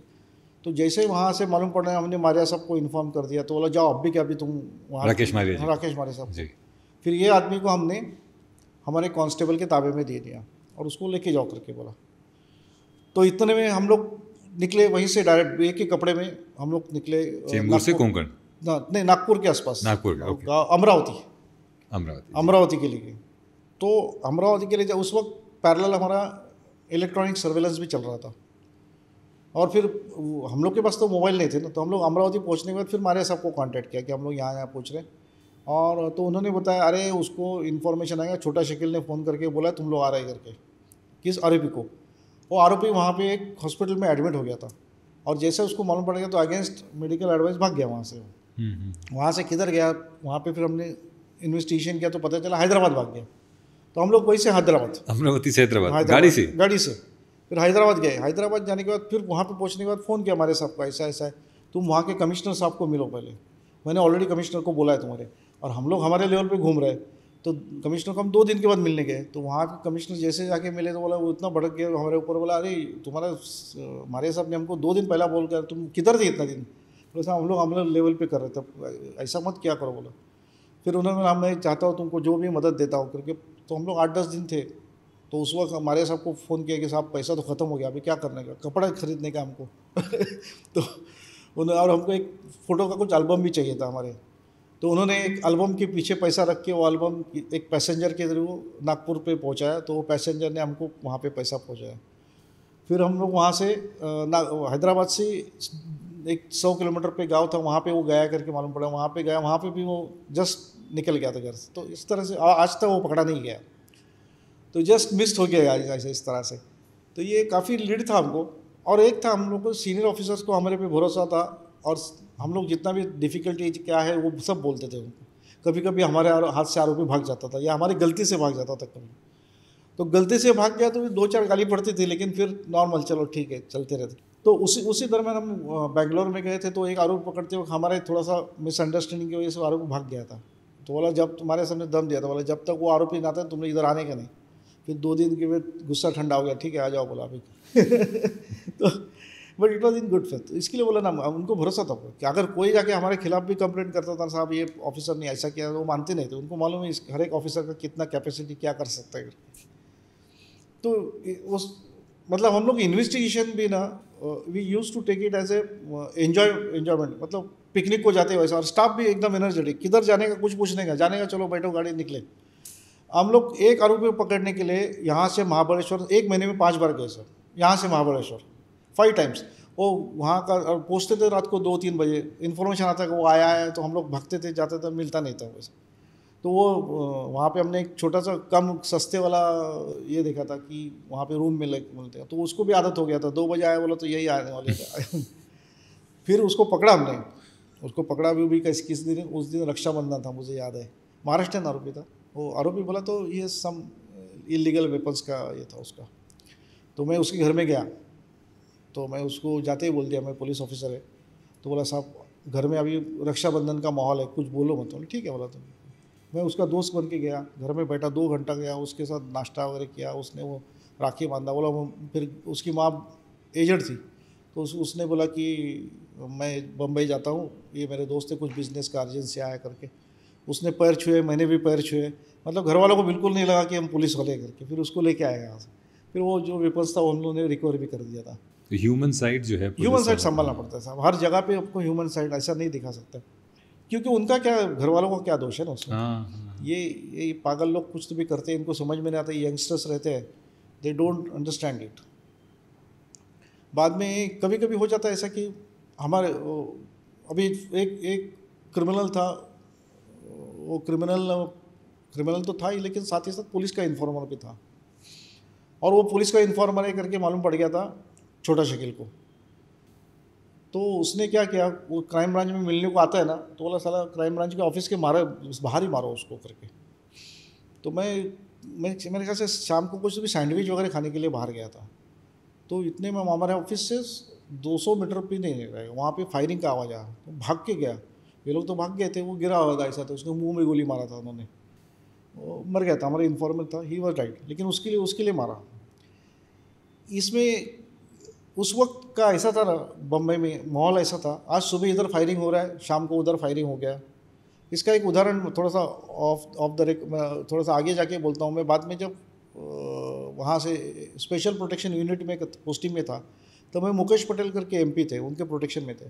तो हम लोग जब मंत्रालय में लिफ्ट से जा रहे थे, तो एक मिनिस्टर आया, और मिनिस्टर के पीए ने मिनिस्टर को ब्रीफ किया कि साहब अभी इधर मर्डर हो गया, ऐसा किसी बड़े आदमी का मर्डर हो गया था। तो मुकेश पटेल जी बोले थे कि बम्बई हाथ से गया, बोला ये तो हताश होके बोले थे। ये किस साल की बात है? ये मेरे ख्याल 2000 की बात रहेगी। अच्छा। तो मतलब बम्बई हाथ से गए ऐसा कहने वाले एमपी के बाद बम्बई पुलिस ने पूरा बम्बई को नॉर्मल पे लाया। और कितने साल लगे इसमें तकरीबन? 2006-7 तक थोड़ा नॉर्मल हो गया था, 7 तक तो ऑलमोस्ट सेटल हो गया था। तो कहने का मतलब ऐसा कि हम लोग डेडिकेटली काम कर रहे थे उस वक्त। तो ये सब इंसिडेंट्स होते रहते थे, पकड़ते थे। बॉलीवुड का उस वक्त ज़्यादा इन्वॉल्वमेंट था, क्योंकि उनको इतना रियलाइज़ नहीं होता था। बॉलीवुड पे आएंगे। एक इन्फॉर्मेंट की आपने बात करी जिसको गोली मार दी, कि इन्फॉर्मेंट्स का बहुत बड़ा रोल था और अभी भी है। तो कैसे आप लोग आइडेंटिफाई करते हैं इन्फॉर्मेंट्स को? बेसिक इन्फॉर्मेंट बोला तो कौन है? Informant is cheater. ये क्लियर ध्यान में रखना। किसी न किसी को चीट करके आपको इन्फॉर्मेशन देता है आए दिन में। तो वो इन्फॉर्मेंट में पुलिस ऑफिसर को इस्तेमाल करना और पुलिस ऑफिसर ने इन्फॉर्मेंट को इस्तेमाल करना, इसमें बहुत थिन लाइन है। Once you cross the red line, तो फिर वो इन्फॉर्मेंट आपको काम पे लगा देता है। आपके नाम पे पैसा लेगा, आपके नाम पे क्या क्या करेगा, वो आपको समझ में आना चाहिए। इन्फॉर्मेंट उसके कंट्रोल में रखना पड़ता है। इन्फॉर्मेंट बोला तो बाहर का ऐसा एक्सीडेंटली कोई होता है कि जो वाइट कॉलर आदमी रहता है, जो आपको इन्फॉर्मेशन था, एक्सीडेंटली उसके पास इन्फॉर्मेशन आता है करके। बट जेन्युइन इन्फॉर्मेशन आपको कौन देता है? इन्फॉर्मेंट देता है। उस क्रिमिनल की वाइफ देती है। हमारे गैंगस्टर 2-4 हमने ऐसे पकड़े कि जिसकी इन्फॉर्मेशन उसकी वाइफ ने दी थी। तो घर के लोग कभी कभी परेशान हो जाते हैं उससे, उसकी वजह से वो देते हैं, क्योंकि घर में भी ये लोग ऐसे ही इस्तेमाल करते हैं, घर में थोड़ी क्या ये करते हैं। तो ये इन्फॉर्मेंट तो चाहिए, लेकिन विदाउट इन्फॉर्मेंट नेटवर्क, देखो मैं आपको इसका एक थोड़ा सा इलैबोरेट उदाहरण बताता हूँ। अभी बम्बई पुलिस में हर पुलिस स्टेशन में एक ATS स्क्वाड है, एंटी टेररिस्ट स्क्वाड बनाया। उसमें एक ऑफिसर और 3 कांस्टेबल इतने रखे। हमको स्ट्रिक्ट डायरेक्शन है, उनको कुछ काम देने का नहीं, पूरा फ्री रहेंगे। और वो फिर अपना डाटा कलेक्ट करते रहते हैं, इन्फॉर्मेशन लेते रहते। They are working with the central agency. हमारा सेंट्रल एजेंसी के साथ में काम कर रहे हैं, और प्लस हमारा एक SBI CID के अंडर काम करते हैं। तो ऐसा स्टेट CID, मुंबई पुलिस का भी CID है, उसके अंडर काम करते हैं। इवन दो अगर मैं साकेनाका का सीनियर पी हूँ, तो वो मेरे हाथ में रहेंगे, तो they will not report to me, they will report to them only, because secrecy उनको मेंटेन करना है, नेचुरल है। उसका रीज़न मैं आपको बोलता हूँ क्या। एंड समझो सेंट्रल इंटेलिजेंस एजेंसी को अगर इन्फॉर्मेशन मिल गया कि फला जगह पे कुछ तो भी एक्टिविटी चल रहा है, इलीगल या फिर एंटी नेशनल एक्टिविटी, लेकिन ग्राउंड पे आपको इन्फॉर्मेशन मिलने को टाइम जाता है। वो दिल्ली वाले इधर आके उनको मालूम नहीं रहता है, कुछ नहीं रहता है। और ये सेंट्रल एजेंसीज कौन कौन सी हुई जो आपसे कोऑर्डिनेट करती हैं? कोई भी IB है, रॉ है, बहुत सारे हैं अपने जितने भी सेंट्रल एजेंसी, DR है। तो उनको अगर ग्राउंड लेवल पे अगर लास्ट यहाँ पे समझो उनको कल साकेनाका में सफ़ेद पुल की यहाँ की इन्फॉर्मेशन देखें, तो दिल्ली वाला इधर आके क्या करेगा? सो दे नीड सम बेसिक, तो उन्होंने एग्जीक्यूट करने के लिए यस।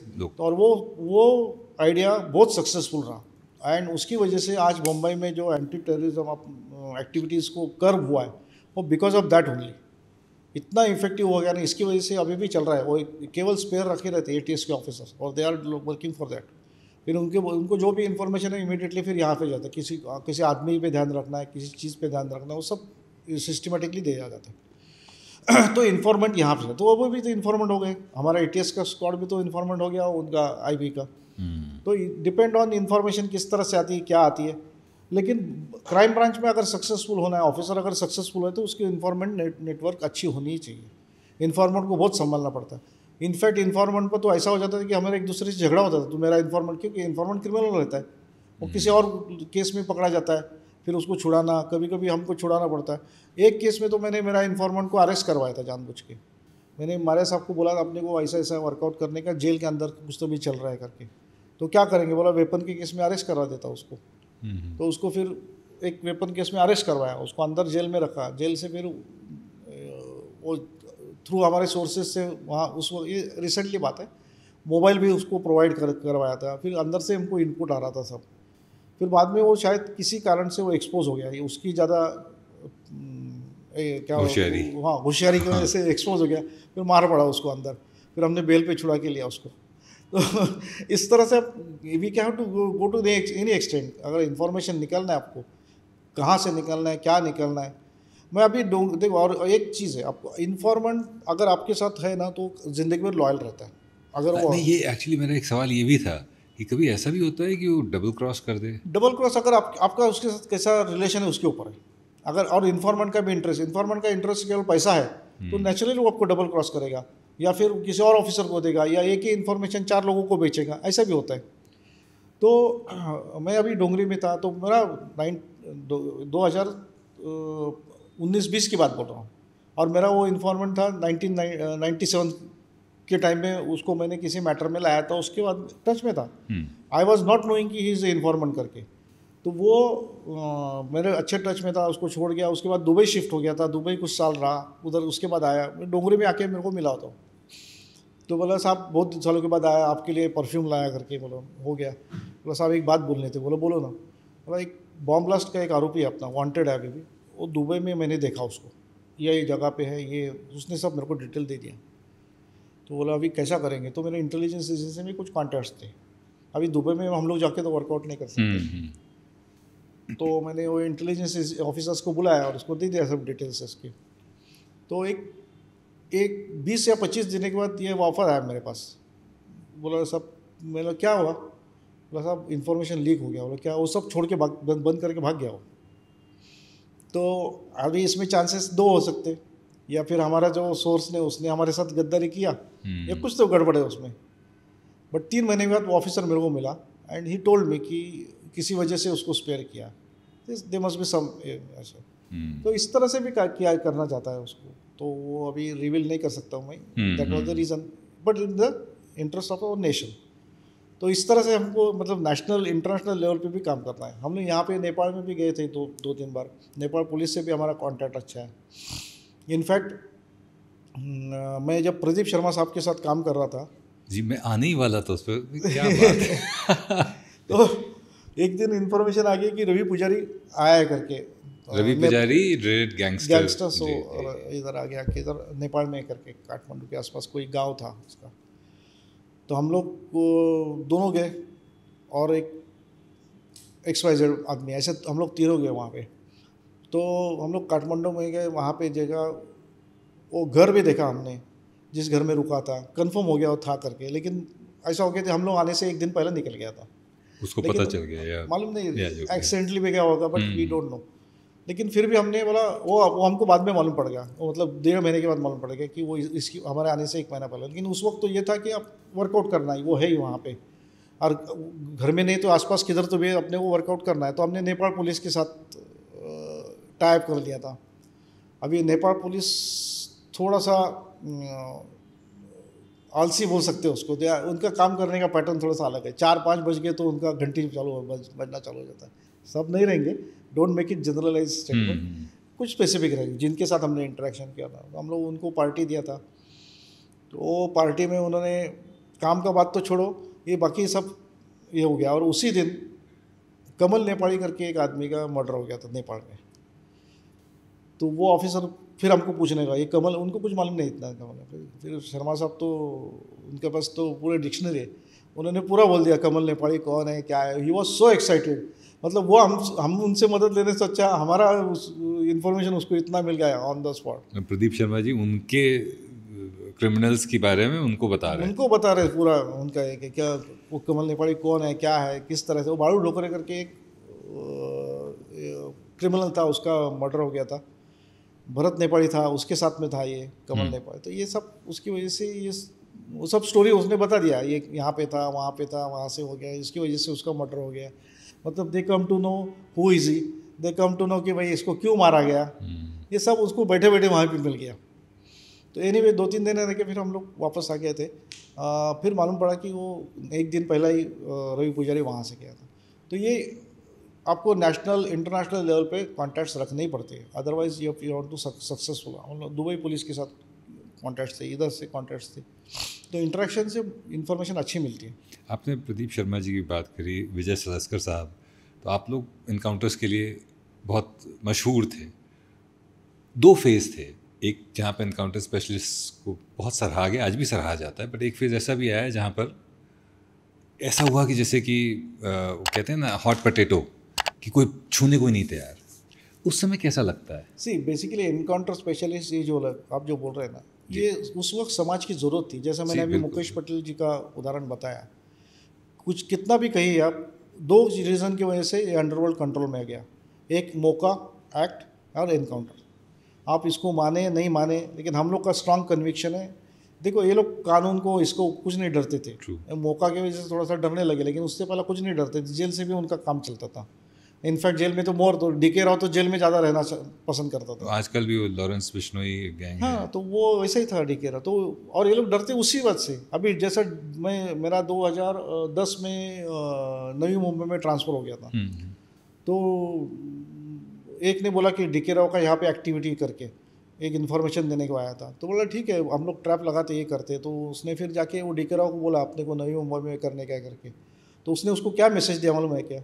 अरे वो बैठा है उधर, मैं तो नहीं आएगा, तू भी मत जा करके, मतलब मेरा नाम लेके उसने बोला। उनको ये भी मालूम रहता है कि कौन किधर ऑफिसर बैठा है, कौन किधर। तो डीके राव नवी मुंबई नहीं आया, तो वो डर इसीलिए पैदा हुआ कि एनकाउंटर उनको मालूम ही मार डाली। तो उसकी वजह से ये गैंग एक्टिविटी में उस वक्त समाज को ज़रूरत थी उसकी। अभी नो डाउट इसमें पुलिस से भी कुछ एग्जैजरेशन हुआ होगा, कुछ ये होगा, लेकिन इट वाज नेसेसरी। अगर वो नहीं करते तो मुंबई कंट्रोल में नहीं आती थी। ये हमारा स्ट्रांग, कानून से नहीं डरते थे वो लोग, गैंगस्टर्स। तो प्रदीप शर्मा और मैंने दोनों के साथ में काम किया। सावरकर साहब और प्रदीप शर्मा आप एक इंस्टीट्यूशन बोल सकते हैं पुलिस डिपार्टमेंट के। लेकिन सावरकर साहब ने क्या किया, सीक्रेसी बहुत मेंटेन किया, उसने लीगेसी तैयार नहीं किया। अभी आप सावरकर साहब के स्क्वाड के लोगों को देखेंगे तो उसमें कोई बाद में उनके बाद कोई बड़ा इनकाउंटर स्पेशलिस्ट या बड़ा नामचीन अधिकारी तैयार नहीं किया उन्होंने। वेरे आप प्रदीप शर्मा के साथ देखेंगे तो प्रदीप शर्मा साहब ने अपना दया नाइक वॉज हिज जूनियर, उनको खड़ा किया। बोरकर हो गए, काफ़ी लोग थे जो इनकाउंटर स्पेशलिस्ट के, भंडारी साहब, प्रकाश भंडारी साहब। तो इस तरह से काफ़ी लोग हैं जो उनके साथ में काम करके इंडिपेंडेंट इनकाउंटर स्पेशलिस्ट करके एस्टेब्लिश हो गए। तो ये लीगेसी चलना चाहिए ना आगे जाके। आप अगर वो ज़रूरत है ठीक है, बाद में अभी गवर्नमेंट को ज़रूरत नहीं दे स्टॉप दैट पॉलिसी। लेकिन देखो कोई भी पुलिस ऑफिसर जब ये स्टेज पे जब जाके काम करता है तो उसका डेडिकेशन भी आप सोचो ना, कि कल उठ के समझो इसमें प्लस माइनस कुछ हो गया तो सीधा जेल में चला जाएगा। आज वो 13-14 पुलिस ऑफिसर हमारे 15-20 साल से जेल में सड़ रहे हैं ना, उनकी तरफ कौन ध्यान दे रहा है? तो ये उन्होंने भी तो एनकाउंटर ही किया था। तो इस तरह से ये डिपेंड है। इसीलिए बोला ना, पहली बात तो ये है कि your intention should be clear, conscious should be clear कि मैं कर रहा हूँ वो ठीक कर रहा हूँ।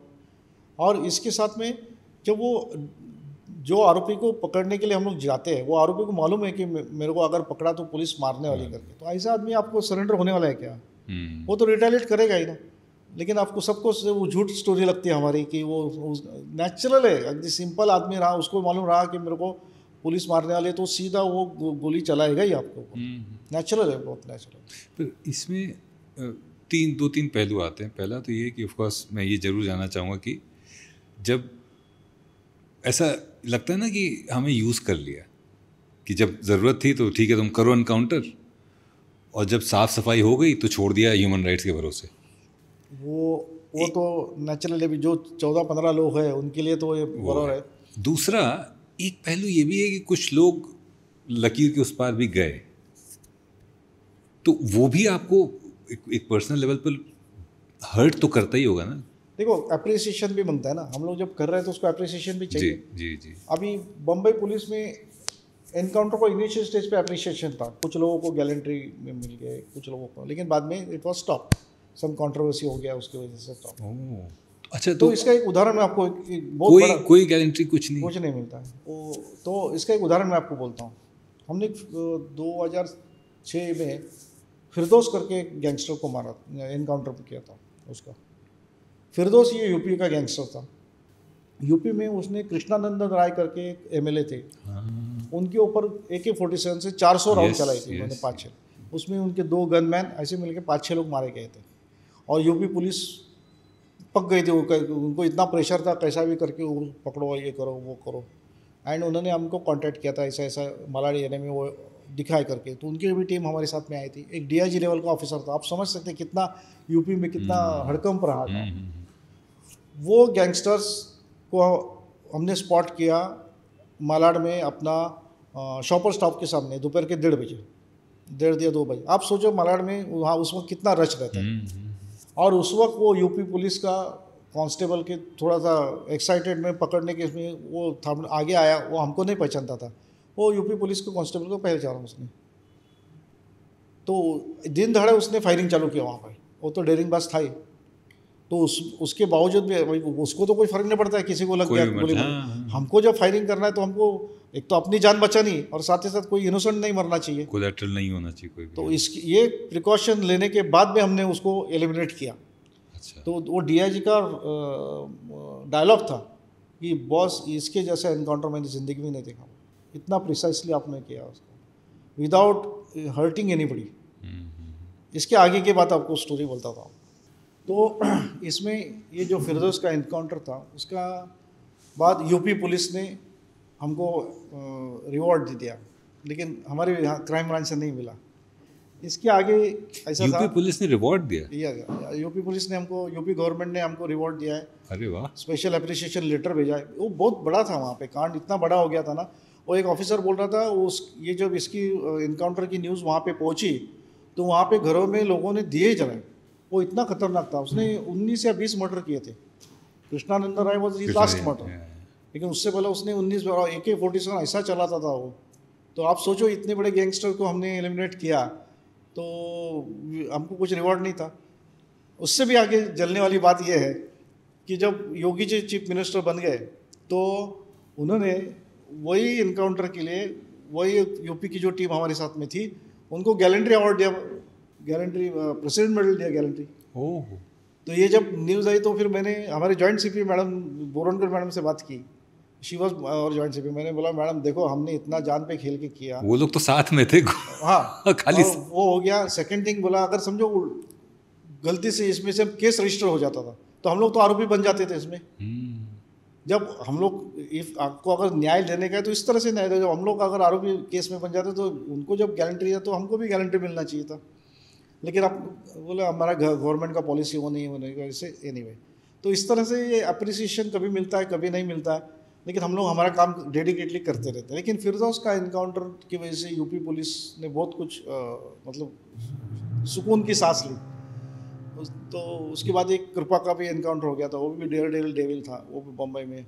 और एक मेरे ख्याल से और एक बड़ा रिक्शा वाला बन के यहाँ पे रहता था काफ़ी दिन। बाद में जब वहाँ पे यूपी में ज़्यादा इनकाउंटर हो गया सब बम्बई में भाग के आके रहते थे। तो ये तो इस तरह से उनको एलिमिनेट करते गए हम लोग। तो ये यूपी पुलिस और हमारे साथ अच्छा, STF और हमारे साथ उस वक्त भी अच्छे रिलेशन, आज भी हम लोग रिटायर्ड होने के बाद भी आज भी हम अच्छे कांटेक्ट में। इनफैक्ट कुछ पुलिस वाले हमको मदद के लिए फ़ोन करते, सब यूपी में कुछ कांटेक्ट है कि हमको ये करना है ये करना है वो करना है, तो मैं टाइप करके देता हूँ उनको अभी भी, बिकॉज ऑफ गुड रिलेशन। क्या ना डिफ़िकल्ट टाइम हमने फेस किया तो उसकी वजह से। लेकिन है क्या मैंने देखा यूपी पुलिस की उस वक्त जो टीम थी ना, दे आर टोटली डेडिकेटेड। एक 1.5 महीना आके रहते थे वो, जो हिसाब से काम करते थे और जो फैसिलिटीज़ उनको थी वो भी एक्सेलेंट थी। किस साल की बात कर रहे हैं? ये 2006-07 की बात बोल रहा हूँ। तो उस वक्त दे वर एक्सेलेंट।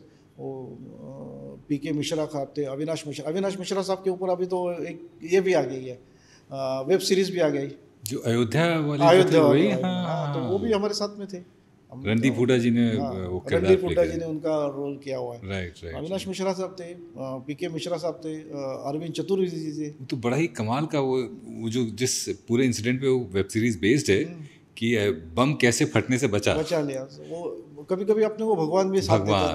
आप अगर नेकी से और अच्छे काम से के लिए अच्छे इंटेंशन से काम कर रहा है तो वो बोलते हैं कायनात पूरी आपको मिला नहीं को जाती है, उस तरह से रहता है। हम जब एक आरोपी के ऊपर कॉन्सेंट्रेट करते हैं ना, तो उसमें और एक था, मैंने एक मेरा एक कैलकुलेशन था, मैं आपको बोलता था उदाहरण के लिए, कि आप किसी चीज़ के पीछे बहुत पड़ा ना तो वो नहीं मिलते, तो कभी कभी छोड़ देना चाहिए करके। तो इसका उदाहरण मैं आपको बोलता हूँ। मैं जब नवी मुंबई में पोस्टिंग था तो उस वक्त मैं दत्ता सामंत का जो मर्डर हो गया तो उसमें इन्वेस्टिगेशन टीम में था मैं। तो उसमें आरोपी अरेस्ट हो गए थे, हमने देखे तो उसमें उसका नाम भूल गया यार। तो वो जो आरोपी को हमने बहुत इंट्रोगेशन अच्छी तरह से किया था, अच्छी तरह से पहचानता था मैं उसको। तो मैं नवी मुंबई में गया तो नवी मुंबई में गुरु सटम करके गैंगस्टर है, 2010 की बात बोल रहा हूँ मैं। तो 2010 में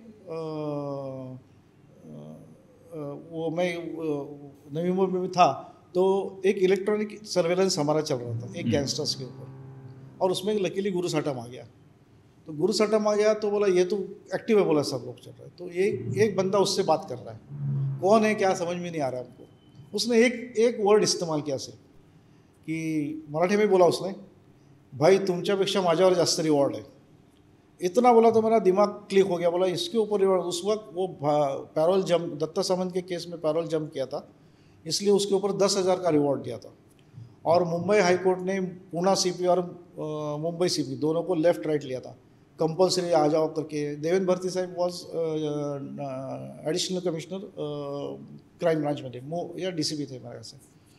तो उनके हाथ में, उनके अंदर काम किया था मैंने। तो उनको जब मालूम पड़ा कि मैं वर्कआउट कर रहा हूँ तो उन्होंने फ़ोन किया था सामने से, मैं नवी मुंबई में था, देखो यार कैसा भी करके पकड़ो उसको, कैसे मतलब सब चल रहा है कोशिश, ऑलमोस्ट क्रैक करेंगे हम लोग।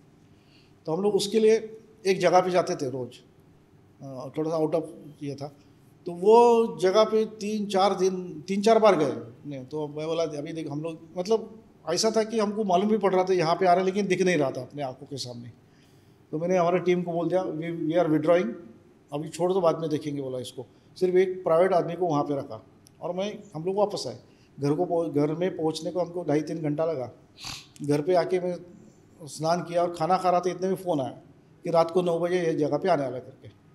तो सबको फ़ोन किया, बोला आप अभी गाड़ी वगैरह कुछ नहीं, ट्रेन पकड़ो और ये करो। और उसको बोला वहाँ जो प्राइवेट आदमी था उसको बोला तो वहाँ पे गाड़ी अरेंज करके रख। और हम लोग ट्रेन से चले गए वहाँ पे।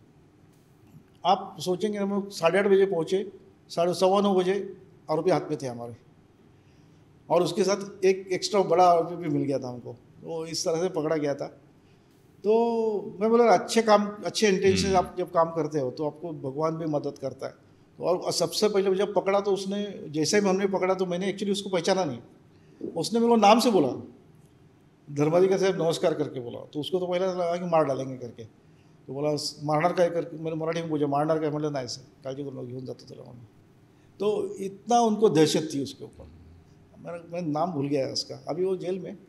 तो वो दूसरा भी उसके साथ मिल गया था, उसके ऊपर फिर स्ट्रांग एक्शन भी लिया हमने। उस वक्त वो लोग और एक का गेम करने का भी चल रहा था, उसका भी जान बच गया उसकी वजह से। तो काफ़ी लोगों का भी जान बचा है। जान बचाने की बात करी आपने और आप 2010 तक आ ही गए, तो वो राज ठाकरे जी वाला क्या किस्सा था जो आपने उनकी? राज ठाकरे जी का ऐसा था कि 2000 मैं शर्मा साहब के साथ काम कर रहा था। शर्मा साहब, प्रदीप शर्मा साहब के साथ, प्रदीप शर्मा साहब इंचार्ज।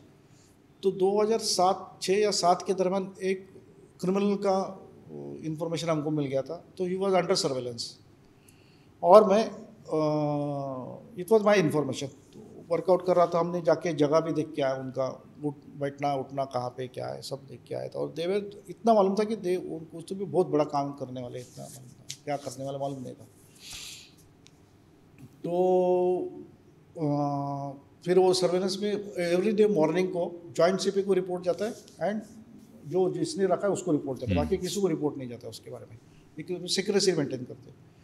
तो मुझे एक दिन 7:30 बजे मैडम का फ़ोन आया कि तुमको रिपोर्ट हुआ क्या? मतलब मैडम हाँ हो गया, मतलब मैं करता हूँ कुछ भी।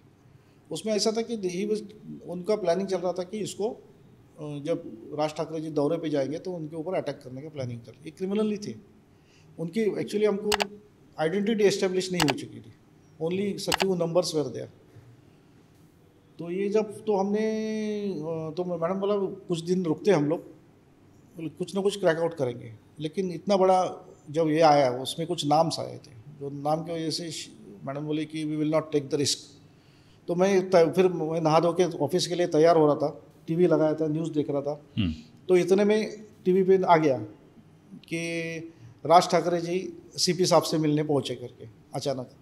तो मैं समझ गया इन्होंने बुला के लिया इनको। तो मैं इमीडिएटली मैडम को फ़ोन किया, बोला मैडम नहीं we can't take the risk. बोले मैडम क्यों रिवल किया उसको, हम लोग करते थे ना। तो नहीं we can't take the risk करके। तो एनीवे वो फिर उन्होंने उनका जो जहाँ पे जाने का था वो ड्रॉप कर दिया उन्होंने। ये कर इस बात को 4-5 महीना 6 महीना हम उनको मालूम नहीं कौन क्या कर रहा है, हम तो बता नहीं सकते। लेकिन किसी रिपोर्टर की वजह से, प्रेस रिपोर्टर की वजह से उनको मालूम पड़ गया कि ऐसा ऐसा था और ये लोग ने प्रदीप शर्मा का नाम गया था वहाँ पे। तो उन्होंने प्रदीप शर्मा साहब को फ़ोन किया कि राज ठाकरे जी मिलना चाहते हैं। तो उन्होंने किस बारे में, बोला उनको जानना है कुछ बारे में। तो बोला क्या जानना है वो तो बताओ। तो उन्होंने बताया ऐसा ऐसा। तो बोला मैं वो कंसर्न ऑफिसर को लेके आता हूँ करके। तो हम लोग गए, मिले, तो उनसे बात किए। ऑफकोर्स हमने उनको रिवील नहीं किया, जो भी जो जिधर तक ही रिवील कर सकते उधर तक ही, उससे ज़्यादा रिवील नहीं किया उनको। लेकिन वो बात तो हम 2 मिनट में हो गए हमारी। उसके बाद 1.5 घंटा हम लोग बैठे थे, 2 बार चाय पिए। और लेकिन 1.5 घंटे में मेरा जो बात करते तो मैंने उनका देखा, इतिहास का इतना रीडिंग है उनका, इतना नॉलेज है, इतने नाम उनको याद आते हैं फटाफट करके। तो आई वॉज शॉक कितना, मतलब शिवाजी वहाँ से जब भागे थे तो उनके साथ में कौन कौन थे, क्या थे, कैसा, वी वॉज वेरी इंटरेस्टिंग। तो 1.5 घंटे के बाद हम बाहर आए। तो मैं पहला बाहर निकला, तो बाहर बड़े बड़े लोग खड़े थे सब, मेरे को तो कोई पहचाना नहीं, मैं निकल गया उनके। फिर शर्मा साहब को देखा तो फिर उन्होंने घेर लिया, सब बात कर लिया, फिर हम लोग निकले आधा घंटा। तो इस तरह से बोल सकते हैं। अभी इसको आप क्या टर्मिनोलॉजी देना है दे सकते हैं। इसमें भी काफ़ी कुछ था जो अभी मैं यहाँ पे नहीं रिवील कर रहा हूँ, लेकिन कुछ हद तक हमने बोल सकते कि राज जी का जो पॉसिबल अटैक है वो हमने प्रिवेंट किया, ऐसा बोल सकते हैं। वैसे ही प्रिवेंट हमने माधुरी दीक्षित जी का भी किया हुआ है। हाँ, वो किस्सा बताइए। अच्छा, पहले तो उससे ये बताइए कि माधुरी जी के साथ तो आप पढ़े हुए हैं कॉलेज में, तो कुछ यादें हैं उस समय की? Yes definitely. माधुरी दीक्षित जी, मैं जेबी नगर करके एरिया में वहाँ पे रहता था, उसी एरिया में माधुरी दीक्षित जी अंधेरी में जी। और उसी एरिया में प्रदीप शर्मा भी रहते हैं। अच्छा। तो उनका बिल्डिंग, माधुरी दीक्षित का बिल्डिंग और आसपास में बिल्डिंग है हमारा। तो उस वक्त तो मैं प्रदीप शर्मा साहब के टच में नहीं था जब स्टार्टिंग की बात आई। तो बस से हम लोग 312 पकड़ के जाते थे। मैं कॉलेज में था तो वो भी वही बस से जाती थी। 12th में हम लोग साथ में थे, 12th स्टैंडर्ड में। और क्या हो गया, एग्जामिनेशन में उसका नाम दीक्षित, मेरा नाम धर्माधिकारी, DD। तो हमारे नंबर्स आगे पीछे आते थे। तो मुझे एक अगर वाकई वैसा बात नहीं कर सका क्योंकि वो ऑल इंग्लिश में बात करते थे। उस वक्त हमारा इंग्लिश बहुत अच्छा था, तो उसकी वजह से वो हमारी इतनी, और वैसे भी लड़कियों से बात करने का हम लोग जो इससे आए उससे थोड़ा सा रिजर्व थे हम लोग, तो इतना ओपनली बात नहीं करते थे। जो बात है वो है। लेकिन हमारे गेट के सामने जब आती थी तो वो उसको मालूम था ये छेड़ने वाले करके लंबा से चली जाती थी। इवन उसका जब पिक्चर आया था वो कुछ तो भी एक पिक्चर में बटाटा वड़ा करके गाना था, हमको याद है, अनिल कपूर के साथ में उत्तर दक्षिण करके पिक्चर था, उसमें एक गाना था बटाटा वड़ा समथिंग, उसके ऊपर से बहुत चिढ़ाते थे हम उसको। तो एनीवे, तो कॉलेज में हम लोग आगे पीछे, तो 12th का एग्ज़ाम था हमारा डिसेक्शन का। हर एक को क्या क्या, किसी को फ्रॉग आता था, किसी को कॉकरोच, किसी को तो माधुरी दीक्षित को इतना बड़ा फ्रॉग आया था। अभी बड़ा होने की वजह से ना वो उसका ये थिक रहता, कट करना इतना इजी नहीं जाता। वो परेशान हो रही थी कि कैसा कट करूँ करके। क्या मेरे सर कॉकरोच आया, मेरे पास कॉकरोच था मेरे पास से, तो ये ठीक थे। तो बाद में किसी ने हेल्प किया उसको, नहीं उसकी बड़ी सिस्टर थी, हमको फिजिक्स सिखाती थी, शी वॉज आवर टीचर। तो मतलब कॉलेज में बायोलॉजी भी पढ़ी आपने? हाँ, 12th तक तो PCM था बाद में। फिर उसने मेरे ख्याल से उसने माइक्रोबायोलॉजी लिया। अच्छा। फर्स्ट ईयर में, और मैंने केमिस्ट्री लिया। तो हम लोग अलग अलग हो गए। तो मतलब कॉलेज एक ही था, और उसकी पढ़ाई हुई नहीं। मतलब FY के बाद मेरे ख्याल से उसने छोड़ दिया, कॉलेज छोड़ दिया। वहाँ उन्होंने 2-3 परफॉर्म, हमारा एनुअल डे होता उसमें परफॉर्मेंस करती थी वो। अच्छा। तो वो अब उस पे आते हैं किस्सा जो आपने उन पे थ्रेट न्यूट्रलाइज किया था। वो ऐसा था कि हम लोग क्राइम ब्रांच में थे 1995 के बाद, मेरे ख्याल से 95-96 की बात रहेगी वो। तो इलेक्ट्रॉनिक सर्विलेंस के माध्यम से कुछ मालूम पड़ा था कि किसी एमडी के ऊपर अटैक होने वाला है करके। तो सब यूनिट्स को बोला गया कि आपके यहाँ पे एमडी कौन है जिसके ऊपर टारगेट अटैक हो। तो दाऊद गैंग से होने का चांसेस था। तो वो हिसाब से हम लोग ट्रेस आउट कर रहे थे, तो कुछ टीम बनाई गई जिनको वही कर दिया। तो हमको एक एमडी करके बोला तो मुरली देवरा का दे दिया, हमको लगा मुरली देवरा रहेगा करके। तो मैं और 2-3 ऑफिसर हम लोग मुरली देवरा के घर के आसपास फील्डिंग लगा के रखे थे। एमडी दूसरे ऑफिसर दूसरी जगह पे थे, बट लेकिन शाम को मारिया साहब को इसका रिपोर्टिंग जाता था। उसके बाद आगे डेवलपमेंट में मालूम पड़ा किसी स्टूडियो से वो बाहर आ रहा विक्टिम आ रहा है करके, ऐसा आगे का इनपुट आ गया। तो फिर वो स्टूडियो में एक टीम भेजा गया, फिर पता कर गया कौन कौन था शूटिंग में आया। तो मालूम पड़ा कि माधुरी दीक्षित थी मस्ती, एमडी और माधुरी दीक्षित हो गया। फिर उनको एक इमीडिएटली प्रोटेक्शन दे दिया एक ऑफिसर का, नेरकर करके ऑफिसर थे वो, ही वॉज PSO, उसको प्रोटेक्ट किया। लेकिन वो मेरे ख्याल 2-3 दिन में अमेरिका चले गए। बाद में पता चला कि ये बिकॉज ऑफ ये गैंगस्टर्स, खास करके वो दाऊद का भाई है ना अनीस, वो थोड़ा सा एक्स्ट्रा ऑर्डिनरी इंटरेस्ट रखता था बॉलीवुड की हीरोइंस के ऊपर। उसकी वजह से वो थोड़ा सा ऐसा है, बट ऑथेंटिसिटी मालूम नहीं, एग्जैक्ट कॉज ऑफ और थ्रेट्स मालूम नहीं पड़ा अभी तक हमको, लेकिन that may be the possibility. तो वो था, उसने इससे पहले भी 1-2 हीरोइंस के लिए कोशिश किया था, मुझे पता था। और एक दो हीरोइन जाके भी आई थी, ये भी हमको मालूम है। एक हीरोइन जा रही थी तो हम लोग हमारा इंटरेस्ट है कि इसको रिसीव करने को कौन आता है, छोड़ने को कौन आता है। He must be from gang only, from the gang. तो एक मुझे याद है, एक हीरोइन, जब मैं नाम नहीं बोलूँगा उसको, वो जा रही थी तो हम लोग एयरपोर्ट छोड़ने गए थे उसको। एयरपोर्ट मतलब उनको पता था कि आप छोड़ने? नहीं, हम लोग सीक्रेटली कर रहे थे। तो बोला कौन कौन आता है इसको करने। और जब आ रही थी तो मालूम पड़ा, तो जाते वक्त तो 2 ही सूटकेस हो रहे, आते वक्त 5-6 सूटकेस लेके आई। तो उसके ऊपर से बहुत सारे कमेंट्स हो गए। एनीवे, ये चलते रहता, that is the part and parcel, जो एक्सेप्ट है वो। बॉलीवुड की बात कर रहे थे, अभी हाल फिलहाल में सैफ अली खान का एक इंसिडेंट हुआ, सलमान खान साहब पर गोली चली है, तो इससे पुलिस पर भी प्रेशर बढ़ता है। हाँ, नेचुरली रिसोर्सेज, पब्लिक फिगर है ना। हाँ, इनके ऊपर कुछ हो गया तो रिएक्शन तो आता है ना। तो बहुत संभाल के करना पड़ता है हम लोग को। और बेसिकली क्या प्रॉब्लम रहता है मालूम है, देखो सर, नॉर्मल आदमी को आप कोई थ्रेट आया, किसी बिल्डर को आया, किसी को आया, तो we can come to the conclusion कि भाई ये कारण की वजह से आया होगा। बॉलीवुड के लोगों को थ्रेट आने का 100 रीज़न हो सकते, उसमें से कुछ रीज़न वो छुपा भी देते हैं, ऐसा भी होता है ना। तो उसकी वजह से भी हमको फिर एक बार रीज़न मालूम पड़ गया तो पुलिस इन्वेस्टिगेशन मालूम पड़ता है कौन किसने सुपारी दिया होगा, क्या सुपारी दिया।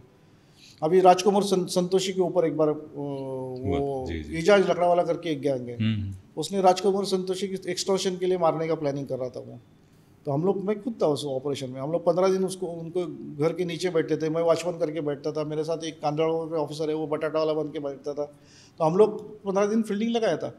वो एक दिन दोपहर को अचानक बाहर आ गए राजकुमार संतोषी, और सामने सैलून है उसमें गए, तो हम लोग फटाफट भाग गए। तो उसको रियलाइज़ हुआ कि कुछ तो गड़बड़ है, इतना ये हुआ। तो उसने हमारे साहब को फ़ोन किया था, तो उन्होंने बोले अपने आदमी डोंट वरी करके, बाद में फिर वो आरोपी पकड़े पे गए, ऐसा हो।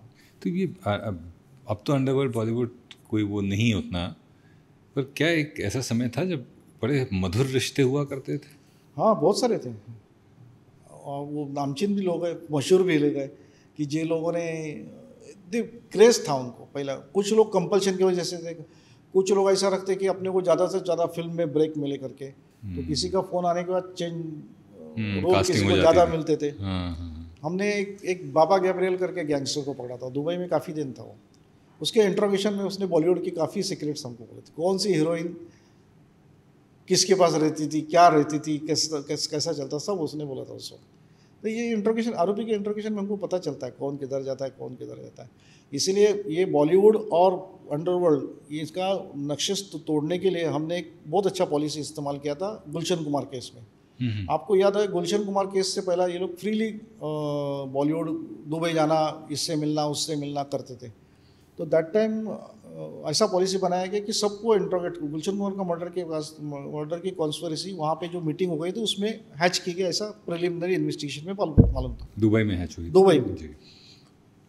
तो हमने फिर मतलब सीनियर लेवल पे ये पॉलिसी बनाएगी कि भाई वो मीटिंग में जितने भी एक्ट्रेस गए थे, we should call them and we should interrogate them. उनका जाने आने का खर्चा किसने किया था, क्यों गए थे वहाँ पे, किससे मिले वो वहाँ पे, पर्पज़ क्या था, इससे एक थोड़ा सा डर का माहौल इनमें पैदा हो जाए। ये लोग जो फ्रीली बिंदास जा रहे हैं वो थोड़ा सा ये दैट वाज द और इंडिया। तो उसमें मुझे शाहरुख खान के लिए बोला था, तो मैं शाहरुख खान को लेके गया था इंट्रोगेशन के लिए। बाकी के 2-4 एक्टर एक्ट्रेस थे, उनको बुलाया था, जो भी गया था सबके स्टेटमेंट्स लिए गए उसमें गुलशन कुमार। तो उसकी वजह से ये लोग डरने लगे। फिर उन्होंने फिर बॉलीवुड ने गैंग एक्टिविटी से थोड़ा ये कर दिया। बाद में सिर्फ वो चुपके पिक्चर जो आया था चोरी चुपके, तो उसमें थोड़ा सा वापस एंट्री करने का कोशिश किया था अंडरवर्ल्ड ने, बट वो भी हमने फिर बाद में कट किए थे। उसमें संजय दत्त का काफ़ी ये था, ऑडियो रिलीज हुआ था उनका। हाँ। तो शाहरुख खान साहब को जब आप लोगों ने इंटरोगेट किया तो वाज इट इजी? नहीं, मैं जब गया तो मैं उनके घर पे 12 बजे गया था, दोपहर के 12 बजे जी। तो उन्होंने एक तो बेडरूम से बाहर आने को 1 घंटा लगाया, तो मैं बाहर बैठा रहा। अभी क्या उधर थोड़ी हम लोग दादागिरी कर सकते, कुछ कर सकते, बैठा रहा। और इंस्ट्रक्शन भी ऐसा है किसी को मालूम नहीं पड़ना चाहिए आप लेके जा रहे करके, तो इसलिए मैं अकेला ही गया था। अच्छा, आप उनको वहाँ से लेकर फिर मीडिया अटेंशन ये हो जाता है ना, उनका भी बदनामी नहीं होना चाहिए ना। राइट। तो वो हिसाब से फिर मैंने एक अकेला गया था, मैंने उनको बताया ऐसा। फिर उन्होंने जहाँ पे फ़ोन करना है सब करके किया था।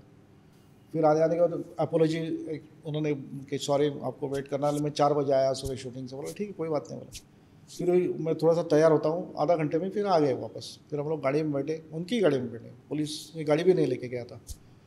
और यहाँ से हम लोग जाते जाते बात कर रहे थे, थोड़ा सा डिस्टर्ब लग रहा था, but he was talking against gang war. ये लोग इनको एक वर्ड है ना, क्या उसको जिसको हम युद्ध करना बोलते हैं ना, उसको एक पर्टिकुलर वर्ड है, जिहाद। ओके। जिहाद के बारे में मालूम नहीं, पर ऐसा सब कुछ बोल रहा था। उनका कोयला पिक्चर उस वक्त मेरे ख्याल से रिलीज, उसके बारे में बात की हमने।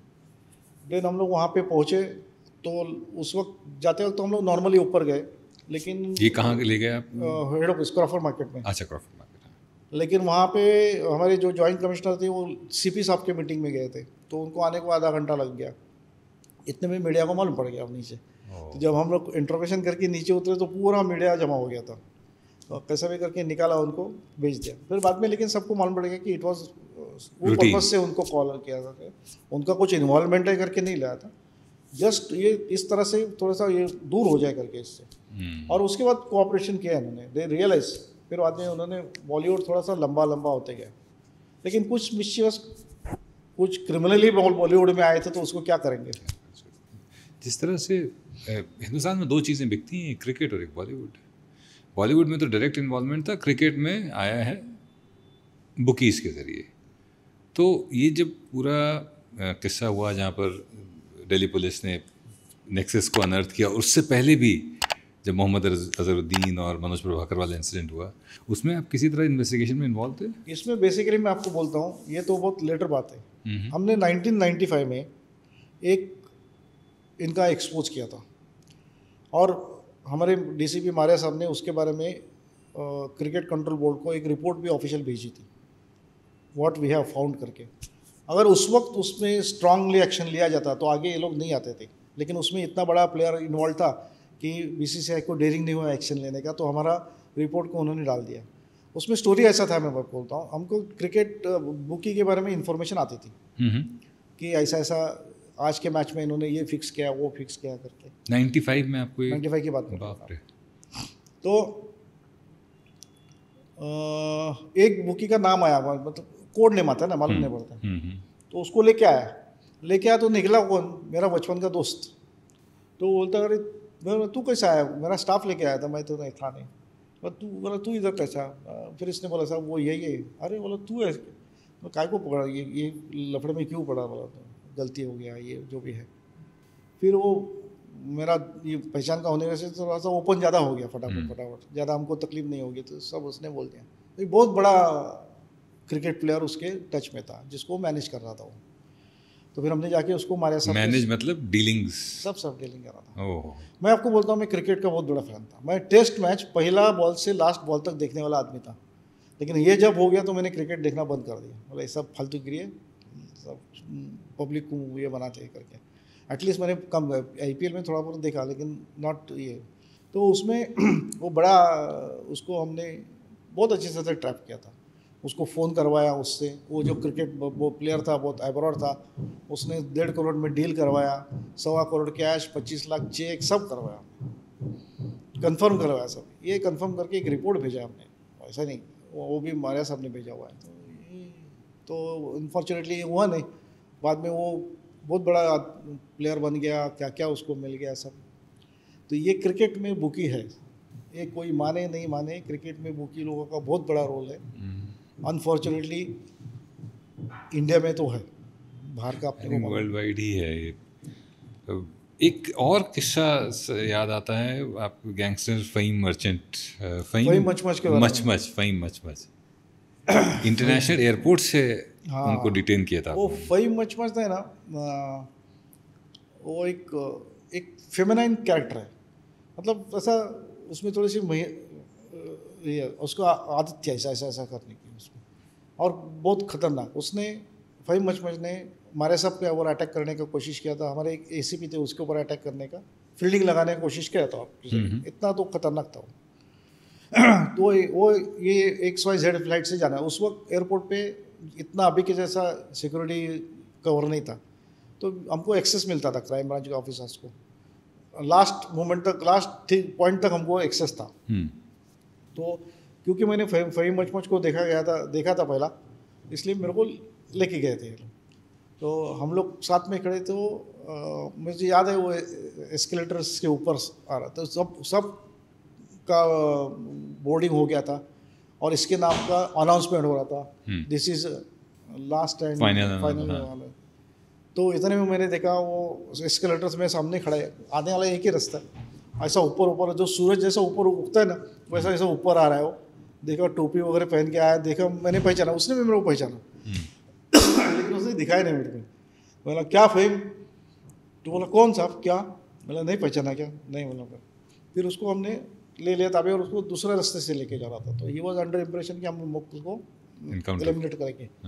तो उसने एक रिक्वेस्ट किया, सिर्फ लास्ट टाइम बच्चों को देखने थे, बोला मेरे को कुछ नहीं करना। बोला नहीं कोई बात नहीं, चल लेके इंट्रोगेट करवाया, सब किया, बाद में वो भाग गया, मतलब वो बेल पे आ गया, बेल पे आके भाग गया। फिर दुबई में अभी आई डोंट नो, मेरे ख्याल से कुछ लोग बोल रहे हैं कि पाकिस्तान में उसकी डेथ हो गई, बट अभी के किसी पाकिस्तान में भी डेथ का एक किस्सा है, एक हनीफ कोई है जिनका छोटा शकील, हनीफ कुत्ता जी, हनीफ कुत्ता करके दाऊद का बहुत लॉयल ये था, लेकिन हनीफ कुत्ता ने कुछ तो भी घपला किया था या कुछ तो प्रॉब्लम था, जिसकी वजह से उसको पाकिस्तान में लेके जाके इसने गोलियों से भून दिया था पूरा दाऊद ने।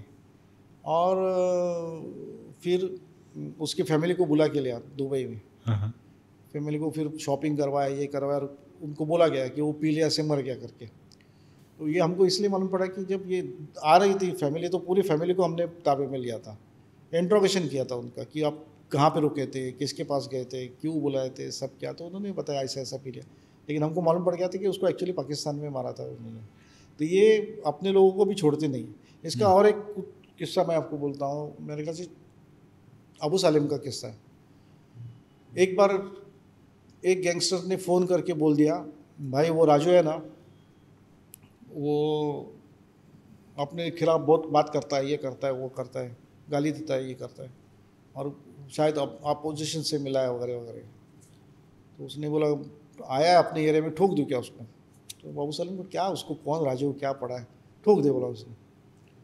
2 घंटे का दूसरा कॉल आया, भाई अपना राजू को ठोक दिया। बोला मतलब दूसरा कोई बोल रहा है बोला अपना था क्या, बोला हाँ भाई अपना ही था, उसको ठोक दिया। फिर उसने पूछा हिंदू था कि मुस्लिम था, उसने बोला था हिंदू था, ठीक है मरने दे, बोला ऐसा करके रख दिया उसे। तो मतलब इनको जान के कुछ, मैं बोला हमने ऐसे गैंगस्टर्स देखे जो 5-5 हज़ार रुपये के लिए आके मर्डर करते थे। तो ये ऊपर से उस वक्त तक इतना रैम्पट, अभी लोगों को वो रियलाइज़ नहीं होता है कि हम लोगों ने क्या पोजीशन में काम किया है। एक तो हमारे जान पे तो हम खेल के काम किया है, लेकिन साथ ही साथ जनता को भी इतने लोगों की जान बचाई। आप सोचो, मेरे ज़िंदगी में कम से कम मैं बोलता हूँ, मेरा पुलिस करियर में मैंने नहीं बोला तो 10 से 15 लोगों की जान बचाई है। अब बम्बई में एक्टिव पुलिस, आप एक उदाहरण के लिए भी क्राइम में एक्टिव पुलिस वाले कितने थे, उन हर एक ने कुछ ना कुछ किसी न किसी की जान, तो कितने लोगों की हमने जान बचाई है। तो ये लोगों को समझता नहीं कि पुलिस वाले कितने आउट ऑफ वे जाके जो कर रहे हैं, because of that only, otherwise it is difficult. Sushant Singh Rajput का जो किस्सा हुआ था, उस इन्वेस्टिगेशन में आप थे? नहीं, उसमें नहीं उसमें नहीं थे। पर आपका अगर पर्सपेक्टिव जानना चाहें उसमें, एज एन आउटसाइडर मुझे लगा कि कई बार तिल का ताड़ लोग बना देते हैं कि वो डिप्रेशन का शिकार इंसान है, पर उसका बड़ा मिसयूज़ किया गया उस केस का। नहीं, इसमें बेसिकली पॉलिटिसाइज हो गया सर, वो पूरा केस ही पॉलिटिक्स, हर एक ने पॉलिटिकल फ़ायदा लेने का कोशिश किया। It was not properly handle, इतना बोल सकता हूँ, बाकी कुछ नहीं। इसको किसी और तरह से हैंडल कर सकते हैं, हर एक ने अपने अपना, जब मैं वही बोला ना आपको, when there is a weak leadership in politics and police, this type of hand, जहाँ पे पावरफुल पॉलिटिशियन लीडर रहता है और पावरफुल पुलिस के लीडरशिप, ऐसे लफड़े नहीं होते। और उसमें सबसे मेरे बेकार लगा यूपी या बिहार के डीजी ने जो स्टेटमेंट दे रहे थे, जी जी, he was talking like a politician only, जी, नॉट लेस देन पॉलिटिशियन। तो ये जो मैं तो टीवी पे देख रहा था, बट वो अच्छा नहीं था चीज़। और एक वो पूरा भारत में एक गलत मैसेज दे रहे थे। अपार्ट फ्रॉम दैट, उन्होंने बम्बई में आके कुछ भी केस रजिस्टर करवाया, कुछ तो भी बहुत कुछ किया उन्होंने। That should have been avoided, वो नहीं होना चाहिए था। और सबसे दुख की बात यह है कि एक अच्छा कलाकार उसकी मौत का तमाशा बना दिया। उसकी किसको पड़ी थी सर? हाँ, सर अपने अपनी रोटी सेक रहे थे। सही बात है। उसकी मौत से क्या लेन देन है? एक कलाकार जो परेशानी से जूझ रहा था किसी, उसकी मौत का इतना बड़ा तमाशा बना दिया गया सिर्फ अपनी रोटियां सेकने के लिए। सर कोई ऐसा एक्सपीरियंस आपका जहाँ पर कानून का मिसयूज़ या पावर का मिसयूज़, आप बहुत सारे लोगों के साथ, पावरफुल लोगों के साथ अटैच भी रहे हैं, जुड़े भी रहे हैं, तो कोई ऐसा किस्सा याद आता है? वैसा किस्से तो है, लेकिन वो ठीक बोलना कैमरे में बोलना ठीक नहीं रहेगा। जी जी जी। एक जैसे आपका एक स्टेटमेंट था ट्विटर पे भी कि आप शत्रुघ्न सिन्हा जी साहब के साथ भी रहे हैं, उनकी पर्सनल सिक्योरिटी में भी आप इन्वॉल्व रहे हैं। तो मैं शत्रुघ्न सिन्हा जी के साथ था, बाला साहब ठाकरे जी के साथ में था, बहुत सारे लोगों के साथ मैंने पीएसओ करके। शत्रुघ्न सिन्हा के बारे में मैंने ट्वीट जो आप बोल रहे हैं उसकी जिक्र कर रहे हैं ना। जी जी जी। और शत्रुघ्न सिन्हा का total mentality, he was pro Hindutva, no question about it. मतलब वो तो आप उसके घर का नाम भी रामायण है, बच्चों का नाम भी उसने लव कुश दिया है। एंड जब भी मैं बात करता था मालूम पड़ता था उससे कि he was totally pro Hindu. तो उनकी लड़की ने जो शादी किया, नेचुरली उनको थोड़ा सा, कितना भी किया तो भी वो थोड़ा सा डिफरेंस तो पड़ता ही होगा। तो शायद मेरे को ऐसा लगता है कि वो अभी शायद मेंटालिटी थोड़ी सी अलग है, अभी स्टेटमेंट उनके कुछ अलग आ रहे हैं। लेकिन उस टाइम में तो थे भाई, वो he was pro Hindu, pro Hindu था, strong Hindu, not only pro Hindu, strong Hindu. Bala Saheb Thackeray के साथ जुड़ी कुछ किस्से जो, बाला साहब ठाकरे जी का, वो किंग की तरह रहते थे, वो रॉयल थे, बातों में भी रॉयल। उनका ऐसा था, घर से निकले, उनका कॉन्वॉय तो गाड़ी किसी भी हालत में रुकना नहीं बीच में, और रुक गई तो फिर वो पहले बोलते, तुम्हें सांगितलं नाही का मी निघालोय म्हणून। पण कभी कभी बॉम्बे में हो जाता था, एक बार होता था। फिर यहाँ से मैं उनके साथ में मैं काफ़ी बार, 1.5 साल ऑलमोस्ट मैं बाला साहब ठाकरे जी का, उद्धव जी का साथ में था, राज ठाकरे जी के साथ में था। तो उनका यहाँ से फार्म हाउस था कर सकते, वहाँ पे पहुँचने के बाद एक था कि सबको पूछते थे खाना वाले खाया क्या नहीं, वहाँ पे इंस्ट्रक्शन देते थे कि पुलिस वाले को पहला खाना खिलाओ करके। तो हम लोग के अरेंजमेंट वगैरह सब पूछते थे, रास्ते में भी बात करते थे। कैजुअल ओनली एक थी, जब यहाँ से शिवाजी पार्क को जाते थे या किसी सभा, शिवाजी पार्क में ही ज़्यादा करके वो सभा होता था उनका, तो उस वक्त बात नहीं करते थे, और हम लोग में से किसी ने बात किया उनको अच्छा नहीं लगता था। अच्छा, ही डोंट वांट एनी डिस्टर्बेंस। तो वहाँ, और लेकिन आने के बाद फिर रास्ते में कसं झालं भाषण बोलने का, फिर असं झालं उस समय फोकस्ड, लेकिन बाद में आने का फिर कसं झालं भाषण असं, तो ओपिनियन लेते थे। और वो एक था कि पुलिस वाले की वो फिक्र करते थे, ऐसा नहीं कि ये नहीं, उनका नॉर्मल बाकी लोगों से थोड़ा सा ज़्यादा, और ज़्यादा क्वांटिटी में पुलिस थे वहाँ पे। उन्होंने इवन नाइट को कुछ पुलिस वाले को आराम करने के लिए नीचे ग्राउंड फ्लोर पे अरेंजमेंट भी किया था। तो it was good treatment bye. आपकी एक रिफॉर्मिस्ट साइड भी है, एक ऐसी साइड जहाँ पर आप समाज के लिए बहुत कुछ करते रहे। इनफैक्ट साकिनाका का जो पुलिस स्टेशन था जो बहुत बदनाम हो गया था, 2015 का एक किस्सा हुआ जहाँ पर कुछ पुलिस वालों को सस्पेंड भी किया गया Yes. कैसे on rape charges, as serious as rape charges. उस पुलिस स्टेशन को आपने इतना रिफॉर्म किया कि शायद वहाँ के जो एमएलए हैं उन्होंने कहा था कि भाई बस करो। वो ऐसा था कि मेरा पुलिसिंग अभी तक का आपने जो पुलिसिंग है ओनली क्रिमिनल वर्ल्ड से डील के Right. और that time I am junior officer था, राइट। तो मेरा वर्क ही वैसा था, एज ए सोल्जर था। But when I come to this as a senior PI of Sakinaka police station, मेरा उस वक्त रोल आ गया सुपीरियर इसमें। और उस वक्त जब मैं, जैसा आपने बोला, कुछ पुलिस वाले जेल में गए थे, उस वक्त माहौल थोड़ा सा ख़राब हो गया था, और मैं तब भी मैं क्राइम ब्रांच में था। तो और उस वक्त राकेश मारिया साहब सीपी थे, कमिश्नर ऑफ पुलिस मुंबई थे।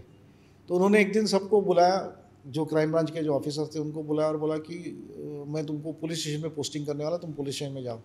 उस दिन रात को मेरा ऑर्डर हो गया साकेनाका पुलिस स्टेशन। मैं जाके ज्वाइन किया। आने के बाद माहौल देखा, पुलिस के ऑफिसर्स पूरे डिमोरलाइज थे। और पुलिस स्टेशन का वास्तु भी आप देखेंगे इतनी गंदी थी ना, एंट्रेंस पे टॉयलेट थी, उसमें स्मेल आता था, सब गंदा था। ऊपर कांस्टेबल्स की फैमिलीज रहती थी, लेकिन गंदगी इतनी, सब मतलब निगेटिव, फुल ऑफ निगेटिव। बाजू में मंदिर था, उसके बावजूद भी आई डोंट नो, कुछ तो भी लगता था ऐसा। तो मैं 8-10 दिन के बाद सोचा कि बस हो गया, अभी मेरे को नहीं जमेगा, मैं I will go back to crime branch करके। तो मैंने मिसेस से बात किया, तो मिसेस ने थोड़ा सा मेरे को इनकरेज किया कि ट्राई और एक 10-15 दिन देखो, फिर देखते क्या। फिर मैंने सोचा क्या कर सकते हैं इसमें। मैंने एक देखा कि पब्लिक का पुलिस के ऊपर का भरोसा टूट गया है। सो मैंने क्या किया कि जो पर्टिकुलरली 40-50 लोग पुलिस स्टेशन को आते हैं उनको आना बंद कर दिया। बोले वही they are creating some nuisance. और उनकी जगह पे जाके हमने मीटिंग लेना चालू कर दिया। महिलाओं की मीटिंग में उनके एरिया में जाके बड़ी पैमाने पे मीटिंग लेना, तो नए लोगों का हमारे साथ जुड़ना हो गया, डायरेक्ट एक्सेस चालू हो गया। प्रोग्राम्स जो लेते थे छोटे छोटे पैमाने, उसको बड़े बड़े प्रोग्राम्स लेना चालू कर दिया। और लकीली मेरी टीम अच्छी थी, तो उन्होंने पुलिस स्टेशन संभालते, मैंने पीआर संभालने का काम किया था। तो पुलिस स्टेशन में मेरा ठीक ठाक चल रहा था। तो वो उसकी वजह से हमने ऐसा, डिटेक्शन रेट भी हमारा अच्छा था, डिटेक्शन ऑफिसर हमारा अच्छा था, तो डिटेक्शन रेट भी अच्छा था। और उसके बाद वो पब्लिक रिलेशन में हमने मेंटेन किया। कुछ ही दिनों में हमने लोगों का विश्वास हासिल कर दिया, केसेस डिटेक्ट किए। उसकी वजह लोगों का एक हमारे साथ जुड़ाव हो गया, अटैचमेंट हो गया। देखो कैसा रहता है, एक पुलिस ऑफिसर अगर सीनियर पे का नहीं जमता ना, तो पब्लिक ना अपॉर्चुनिटी देखते हैं कि कब हम एजिटेशन करें, कब हम करेंगे। मेरे इसमें ऐसा नहीं कि हमारे ऑफिसर से गलती हो गई, नो डाउट, लेकिन लोगों ने केवल नहीं यार अच्छा काम कर रहे हैं, वी विल नॉट गो, तो हमको प्रॉब्लम नहीं दिया। उसके बाद मैंने एक टीम अच्छी बनाई। अभी गणपति के बाद में मेरा एक ये था, मतलब सब गणपति बंदोबस्त के लिए इतना बढ़िया काम करते थे। बोला बड़ी काम होने के बाद मेरे तरफ से पार्टी आपको, तो शाम को रात को हम लोग खत्म होने के बाद उनको एक पार्टी मेरे तरफ से दे, तो इससे एक टीम वर्क बन गया हमारा। देखो हमको कैसा है ना, हम चूज तो नहीं कर सकते, सबऑर्डिनेट्स आपको जो दिए उसमें काम दिखाने का है। और हर पुलिस स्टेशन में 40 to 45% लोग काम करते हैं, और उसमें आपको काम करना पड़ता है। बाकी लोगों को ठीक है, अभी किसी वजह से कोई मेडिकली फिट रहता है, कोई इसके, तो हमने वो विश्वास लिया। आप वहाँ पे साकेनाका में ऐसा माहौल था कि वहाँ पे जो पुलिस कांस्टेबल्स की वाइफ रहती, वो हमारे साथ झगड़ा करने को आती थी। ऐसा बात करती कि जैसे हम पब्लिक को बात करते थे ऐसा, क्योंकि उसका मेंटेनेंस हमारे पास था, तो पानी नहीं आया, लीकेज हो रहा है, उसके ऊपर से झगड़ा। एक्चुअली उनका गुस्सा कुछ और अलग था। तो मैंने उसके लिए क्या किया, मेरे कुछ अच्छे कॉन्टैक्ट्स थे, तो मैंने 2 बसेस बुक की और उनको शिरडी का, और वो कोई मेल नहीं जाएगा, ओनली फीमेल्स। अच्छा, सब फीमेल्स को मैंने भेजा। एक दिन सुबह जाके शाम को वापस शिरडी का दर्शन करके लाया। वो आने के बाद दूसरे दिन वो लोग कुछ महिला मिलने को आए, उनका रिएक्शन इतना अच्छा था। बोला साहब मेरे को 45 साल हो गया, 50 साल हो गया, लेकिन ज़िंदगी में पहली बार मुंबई के बाहर अकेले गए उन्होंने, और हमने बहुत एंजॉय किया होगा उधर। मतलब उनका एक पैसे का खर्चा नहीं किया, वहाँ पे खाने का भी अरेंजमेंट किया था, जाते वक्त भी मैंने। तो इस तरह से एक एक छोटी चीज़ें करते करते फिर क्रिकेट टूर्नामेंट ऑर्गेनाइज़ किया। मैंने बोला नॉर्मल पब्लिक तो अपने साथ जुड़ जाती है, यंगस्टर्स कैसे जुड़ेंगे, तो हमने एक टूर्नामेंट आयोजित करना था। वो पहला टूर्नामेंट में 48 टीम्स ने पार्टिसिपेट किया, सेकेंड में 52 टीम्स ने पार्टिसिपेट किया। उनको फ्री रखा था, इतना ही नहीं तो उनको हम लोग स्नैक्स वगैरह देते थे। वो कारपोरेटर जब सेकेंड टूर्नामेंट को जब देखने आए, एमएलए एंड कारपोरेटर, बोला अरे यार तुमने तो किसी पॉलिटिकल पार्टी से भी बढ़िया अरेंज किया, ढोल वगैरह लाए थे हमने बजाने के लिए। और उसमें एक अच्छा क्या था, देखो साकेनाका में 55 मस्जिद है। अच्छा, तो मैंने देखा कि हिंदू मुस्लिम को अपने को कैसा भी करके एक जोड़ के रखना है। It is a live bomb है वो, कभी भी एक्सप्लोड हो सकता है ऐसा। तो उसके लिए मैंने मस्जिद में जाके मदरसे में जाके कार्यक्रम लिए, मदरसे में जाके मोटिवेशनल स्पीकर को बुला के बच्चों को मोटिवेट किया वहाँ के। ये क्रिकेट के टूर्नामेंट में हमने मदरसे की एक टीम को उतारा, वही बोला तुम वही अटायर में खेलो। वो उन्होंने पहला मैच जीता, दूसरे मैच में हार गए, लेकिन उन्होंने उनको फेलिसिटेट किया, लेफ्ट आउट नहीं, ये you are part of society करके। बाद में मेरे को याद है 2016 या 17 में वो एक फतवा आया था कि हम 15 अगस्त या 26 जनवरी को फ्लैग होस्टिंग नहीं करेंगे किसी भी मस्जिद। बोला ये गलत है, ये नहीं होना चाहिए। तो हमने एक मदरसा, हमारे यहाँ पे बहुत बड़ा मदरसा है, उसको पटाया, बोला किसी भी हालत में फ्लैग होस्टिंग करने का बड़े पैमाने में। तो उसने भी बहुत अच्छा सपोर्ट किया, सबको बच्चों को अच्छा ड्रेस दिया, फ्लैग्स दिए। और हमारे डीसीपी साहब को मैंने बुला के दिया। हम लोग नॉर्मली सीनियर पे आए 20-25 जगह पे जाके फ्लैग होस्टिंग करते हैं। उस साल हमने सिर्फ एक ही फ्लैग होस्टिंग किया, बोला इधर ही करेंगे, और उसका लाइव टेलीकास्ट 55 कंट्रीज में गया। और टेरेस पे फ्लैग होस्टिंग करवाया। हमारे डीसीपी थे, हमारे एसआरपी के प्लेटून लेके गया था, उन्होंने राइफल से उसको रिस्पेक्ट दिया, क्योंकि ये जो फतवा आया था वो इलीगल था, it is against our nation. तो इसलिए हमने जानबूझ के किया और अच्छी तरह से करवा के दिखाया। और इसका it was well appreciated by all, even हमारे एमएलए ने भी अप्रिशिएट किया कि बहुत अच्छा किया आपने साहब। उस दिन हम किधर भी नहीं गए, ओनली एक ही जगह पे। तो वहाँ पे साकिनाका में मैंने काफ़ी, मेरा पुलिसिंग ही चेंज हो गया। तो उसको हम लोग कम्युनिटी पुलिसिंग बोलते हैं। सो कम्युनिटी पुलिसिंग में कम्युनिटी की दिल जीत के आपको पुलिसिंग करने का, डंडू की शाही से पुलिसिंग नहीं करने का। तो उसी में वो माधवी गोंडबोरी का जो आपने जिक्र किया, उसको मदद किया हमने, बाकी लोगों को मदद की, ये बॉक्सिंग। और क्या हो गया मैं आपको बोलता हूँ, जब मेरा देखने के बाद मेरी टीम भी इसी तरह से लीडरशिप। अभी मेरा एक ऑफिसर यहाँ से गढ़चिरौली में ट्रांसफ़र हो गया, तो उसने व्हाट्सएप पे भेजा, साहब मैंने यहाँ पे स्कूल के बच्चों को यूनिफॉर्म बांटे, स्कूल बच्चों के नोटबुक बांटे। तो ये पुलिसिंग आना चाहिए। तो आप तो आप एक लीडर करके क्या उनके सामने रखते हो, वो बहुत इंपॉर्टेंट करता है। लकीली 3 साल में जो साकिनाका में था, मैंने सब एरिया पे अच्छा किया। उसमें एक मराठी भाषा दिवस करके रहता है, वो नॉर्मली हर पुलिस स्टेशन में मनाया जाता है कि छोटे पैमाने पर मनाया जाता है। बोला नहीं, बोला बड़े पैमाने पर मनाएंगे। हमने मराठी साहित्यिक को बुला के, बड़े बड़े साहित्यिक को बुला के फेलिसिटेट किया, फिल्म स्टार्स को बुलाया, एक गाने का प्रोग्राम रखा, ऑर्केस्ट्रा रखा, उसमें श्रेयस तळपदे आए थे, 2-4 श्रेयस तळपदे को तो एयरपोर्ट से डायरेक्ट लेके आए थे। तो उसके बाद साकिनाका का नाम अच्छा हो गया। फिर ये इस तरह से एक, जब मैं वहाँ से जब ट्रांसफ़र हो गया था, तो एमएलए वहाँ के तो नसीम खान, उन्होंने भरी सभा में बोला था कि धर्माधिकारी ने लोगों का दिल जीत के पुलिसिंग किया है, और 2-3 साल रहते तो शायद हमारे पॉलिटिक्स में हमको तकलीफ आ जाती थी। कारपोरेटर साके मेरे को बोलते थे, साहब हमारे लिए कुछ काम रखो करके। हमारे साकिनाका पुलिस स्टेशन में कभी भी बड़े सीनियर ऑफिसर नहीं आते, लेकिन मेरा टेन्योर में 3 बार, एक बार वो हमने ओपन जिम एंड ऑडिटोरियम खोला था, वो इनाग्रेशन किया हमने। पुलिस स्टेशन का पूरा सिनारियो चेंज कर दिया, एंट्रेंस का वो टॉयलेट तोड़ दिया, निकाल दिया, और वहाँ पे एक गार्डन बना दिया, ब्यूटीफुल गार्डन बना दिया, वो मंदिर को अच्छा आगे छत बना दिया, और एक ओपन ऑडिटोरियम बना के दिया, जहाँ पे कांस्टेबल्स की वाइफ के, अगर बच्चों को, कांस्टेबल्स की वाइफ के लिए इंग्लिश स्पीकिंग क्लासेस चालू कर दिए थे, ओपन जिम चालू कर दिया था। तो इतना सब एम्यूनिटीज़ वहाँ पे लाने के बाद लाइफ ऐसा लगता, सब लोग आके मिलते थे, कुछ प्रोग्राम होता था। ये छोड़ो, एक सबसे हट के प्रोग्राम एक मैंने लिया था जो कभी कोई सीनियर पे ले भी नहीं सकता है। हमारे एक एनजीओ की महिला मेरे को आके बोली थी कि साहब मैं सैनिटरी हाइजीन के ऊपर काम करती हूँ, तो आपकी कांस्टेबल्स की वाइफ्स हैं, उनके लिए आप कर सकते थे। तो क्लोज डोर में मैंने प्रोग्राम लिया था। उसका लेक्चर होने का तो कांस्टेबल्स की वाइफ मेरे को आके बोली कि साहब हमारे बच्चों के लिए भी किया, इतना इन्फॉर्मेटिव हमको मालूम ही नहीं था सब। तो फिर बच्चों के लिए किया, उतना ही नहीं, मैंने झोपड़पट्टी की महिलाओं के लिए भी वो लेक्चर रखा था। एक सीनियर पीआई ऐसा प्रोग्राम ले सकता है, ये पब्लिक को अलग ही था। तो उसकी वजह से साकिनाका टेंस था, but it was under control. Public का मुझे सपोर्ट अच्छा मिला, और वहाँ पे मेरी इमेज थोड़ी सी एकदम अलग हो गई, एकदम कम्युनिटी लीडर की टाइप हो गई। लोगों को ऐसा लगता था कि मैं पॉलिटिक्स में आना हूँ। मेरा कांस्टेबल मुझे आके बोलता था, साहब क्यों आप ये सोशल वर्क करते बैठते, आपको वापस थोड़ी दूसरा पुलिस स्टेशन मिलने वाला है, जो भी है first and last police station है आपका। आप ये सोच, मैं उसका सबको ऐसा लगता है मैं पॉलिटिक्स के लिए कर रहा था। उसका एक अच्छा उदाहरण मैं आपको देता हूँ, जो how we have to handle the situation. 2017 की बीएमसी की इलेक्शन थी, तो साकिनाका में हाईएस्ट नंबर ऑफ वार्ड थे, 10 वार्ड थे। तो 10 वार्ड में 104 कैंडिडेट थे।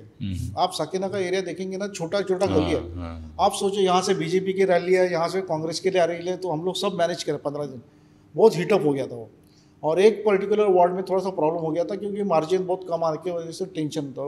वहाँ पे मेरे को अभी भी याद है, रिटर्निंग ऑफिसर मिस्टर जोशी करके थे, और वो मेरे पुलिस स्टेशन से 2-3 किलोमीटर पे था उनका ये।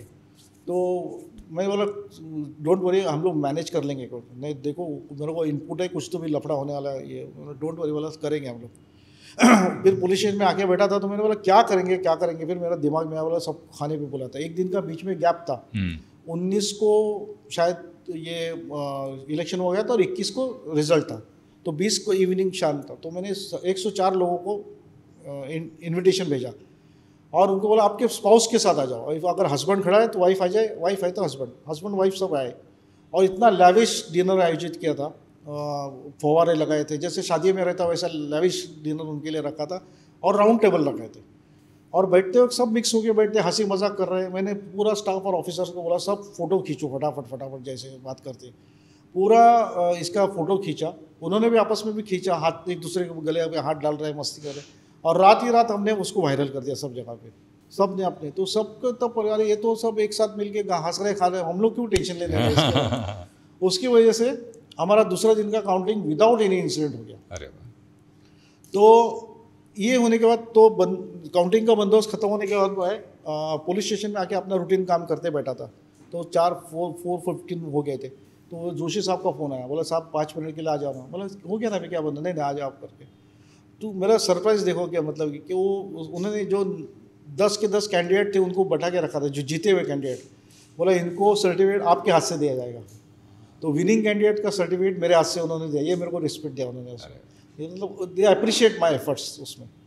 तो इस तरह से हम लोग जो जैसा सिचुएशन देखो, देयर इज़ नो फ्रेमवर्क में नहीं है कि जिसमें हम अपने को सिचुएशन के हिसाब से आपको अरेंज करना है। फ्लेक्सिबिलिटी होनी चाहिए और ज़्यादा करके लोगों को समझना चाहिए। और ज़्यादा से पुलिसिंग ऐसा है कि तुम जितने लोगों तक पहुँचते हैं ना, वो लोग गरीब से गरीब लोगों का कंफर्म होना, गारंटी होना चाहिए कि पुलिस स्टेशन में मेरी सुनवाई हो जाएगी, तो वो नेचुरली आ जाता है। तो इस तरह से उसके बाद फिर मेरा डोंगरी में ट्रांसफ़र हो गया। डोंगरी जैसे एरिया में था वहाँ पे भी मैंने अच्छा काम किया। कोरोना आ गया था, कोरोना में भी ठीक ठाक काम रहा अपना। 15 दिन में ऑफिस में रहता था, घर में नहीं आता था। अनफॉर्चुनेटली सेकेंड वेव में मेरे बड़े भाई साहब की डेथ हो गई कोरोना की वजह से, बट ठीक है, एनीवे हम लोगों ने मैनेज कर लिया। कोरोना भी किस तरह से गई, इस तरह से आस्ते आस्ते करते करते हमारा ओवरऑल पुलिसिंग में बोलते हैं I enjoyed my policing. Sir आपने एंजॉय किया होगा, पर हम इंस्पायर हुए हैं। अरे क्या बात है। आज मैं पहली बार आपसे मिला हूँ, बट मैं उम्मीद करूँगा कि ये जो पुलिसिंग का मॉडल आपने बनाया है, जहाँ पर आप इनकाउंटर स्पेशलिस्ट भी रहे और आप एक रिफॉर्मिस्ट भी रहे, यही मॉडल एक मॉडल बन जाए, स्टैंडर्ड मॉडल बन जाए। उसकी वजह से क्या हो गया साहब, देखो ये कम्युनिटी पुलिसिंग की तरफ जाने की वजह से मेरा जनता से लगा हो गया और मुझे अच्छा लगा। मेरा पॉलिटिक्स में कोई इंटरेस्ट नहीं, लेकिन सबको अभी भी ऐसा ही लगता है कि मैं पॉलिटिक्स के लिए कर रहा है, मेरा कोई इंटरेस्ट नहीं मेरे को। अभी भी रिटायरमेंट के बाद आप सोचेंगे, भारत विकास परिषद करके की संस्था है, it is affiliated to RSS। वो मार्च में उनका इलेक्शन होता है, तो मैं 31 मार्च को रिटायर होने वाला था, तो उन्होंने इलेक्शन रुका के रखा और 31 मार्च को मैं रिटायर हो गया। तो 8 अप्रैल को मैं उनका अध्यक्ष बन गया विलेपार्ले ब्रांच का। अरे वाह। तो बड़ी जिम्मेदारी थी मेरे पर, लेकिन लकीली मैंने 2 साल अच्छा काम किया वहाँ पे।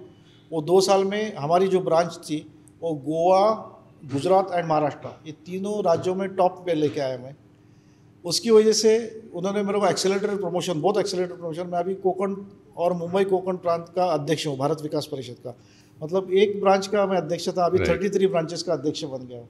तो ये बहुत जल्दी दिल्ली तक इसकी नोटिस हुआ उन्होंने और दिया, इसके लिए मैं उसके साथ ही साथ मैं बैडमिंटन एसोसिएशन का भी अध्यक्ष हूँ, तो बैडमिंटन के लिए काम कर रहा हूँ। अभी बैडमिंटन का भी स्टोरी बहुत एक्सीडेंटल स्टोरी है, थोड़ा सा अगर वक्त है तो मैं बता सकता हूँ।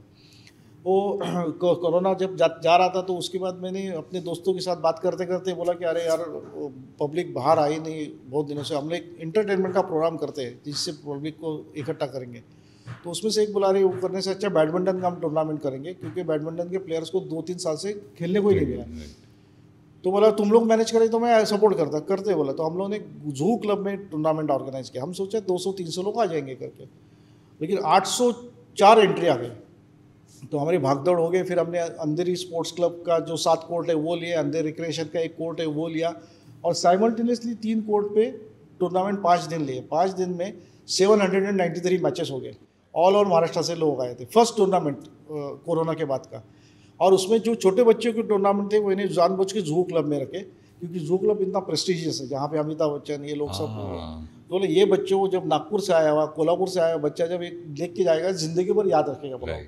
तो बच्चों का टूर्नामेंट हमने जू क्लब में रखा, they should go with the golden memories करके। तो इसका जैसा अच्छे काम का नोटिस होता है वैसा इसका काम भी notice badminton association of India और MBA ने नोटिस किया और मुझे कहा कि आप ज्वाइन कर लो हमारे लिए। तो हमने फिर ऑर्गेनाइजेशन बना के बैडमिंटन एसोसिएशन फॉर मुंबई उपनगर, बामू करके संस्था बनाए। वो संस्था now it is affiliated to MBA Maharashtra में, we are official body now and I am president for that. अभी 2 तारीख को हम लोग नेशनल टूर्नामेंट ले रहे अंडर 13 का। अभी तक मैंने 2 साल में हमने 13-14 टूर्नामेंट लिया, दैट इज़ द बिग। अभी नॉर्मल इस हिसाब से Poona is the top Maharashtra में बैडमिंटन में, second is Thane and third हमारा नंबर आता है। तो इस तरह से ये फील्ड में भी मैंने काफ़ी अच्छा काम किया है। एंड अभी मैं सोशल वर्क भी कर रहा हूँ, किधर नौकरी धंधा नहीं करता हूँ मैं। अभी बोला इतना लोगों को इतना ज़िंदगी देखा है। माई वाइफ इज़ सर्विंग, मेरा एक लड़का है वो US में पढ़ रहा है, सो आई एम टोटली हैप्पी। और बिग बॉस के सामने आज मैं इंटरव्यू के लिए यहाँ पे आया हूँ। अविनाश धर्माधिकारी जी, आपने पुलिस में रहते हुए भी सेवा करी, रिटायर होने के बाद भी सेवा कर रहे हैं। आश्चर्य है कि अभी तक आपका जीवन जो है बाहर नहीं आया, लोगों तक नहीं पहुंचा। उम्मीद है कि इस पॉडकास्ट के बाद और ज़्यादा लोग आपको जानें और ज़्यादा लोग इस बात को समझें और जानें कि निस्वार्थ भाव से सेवा क्या होती है। और एक आखिरी उम्मीद ये है कि कभी हम आपके साथ या आपके किसी टूर्नामेंट में बैडमिंटन खेल पाएँ, क्योंकि हम भी बहुत शौक रखते हैं बैडमिंटन का। Most welcome sir. बहुत बहुत धन्यवाद हमारे साथ संवाद करने। Thank you. जय हिंद। जय हिंद।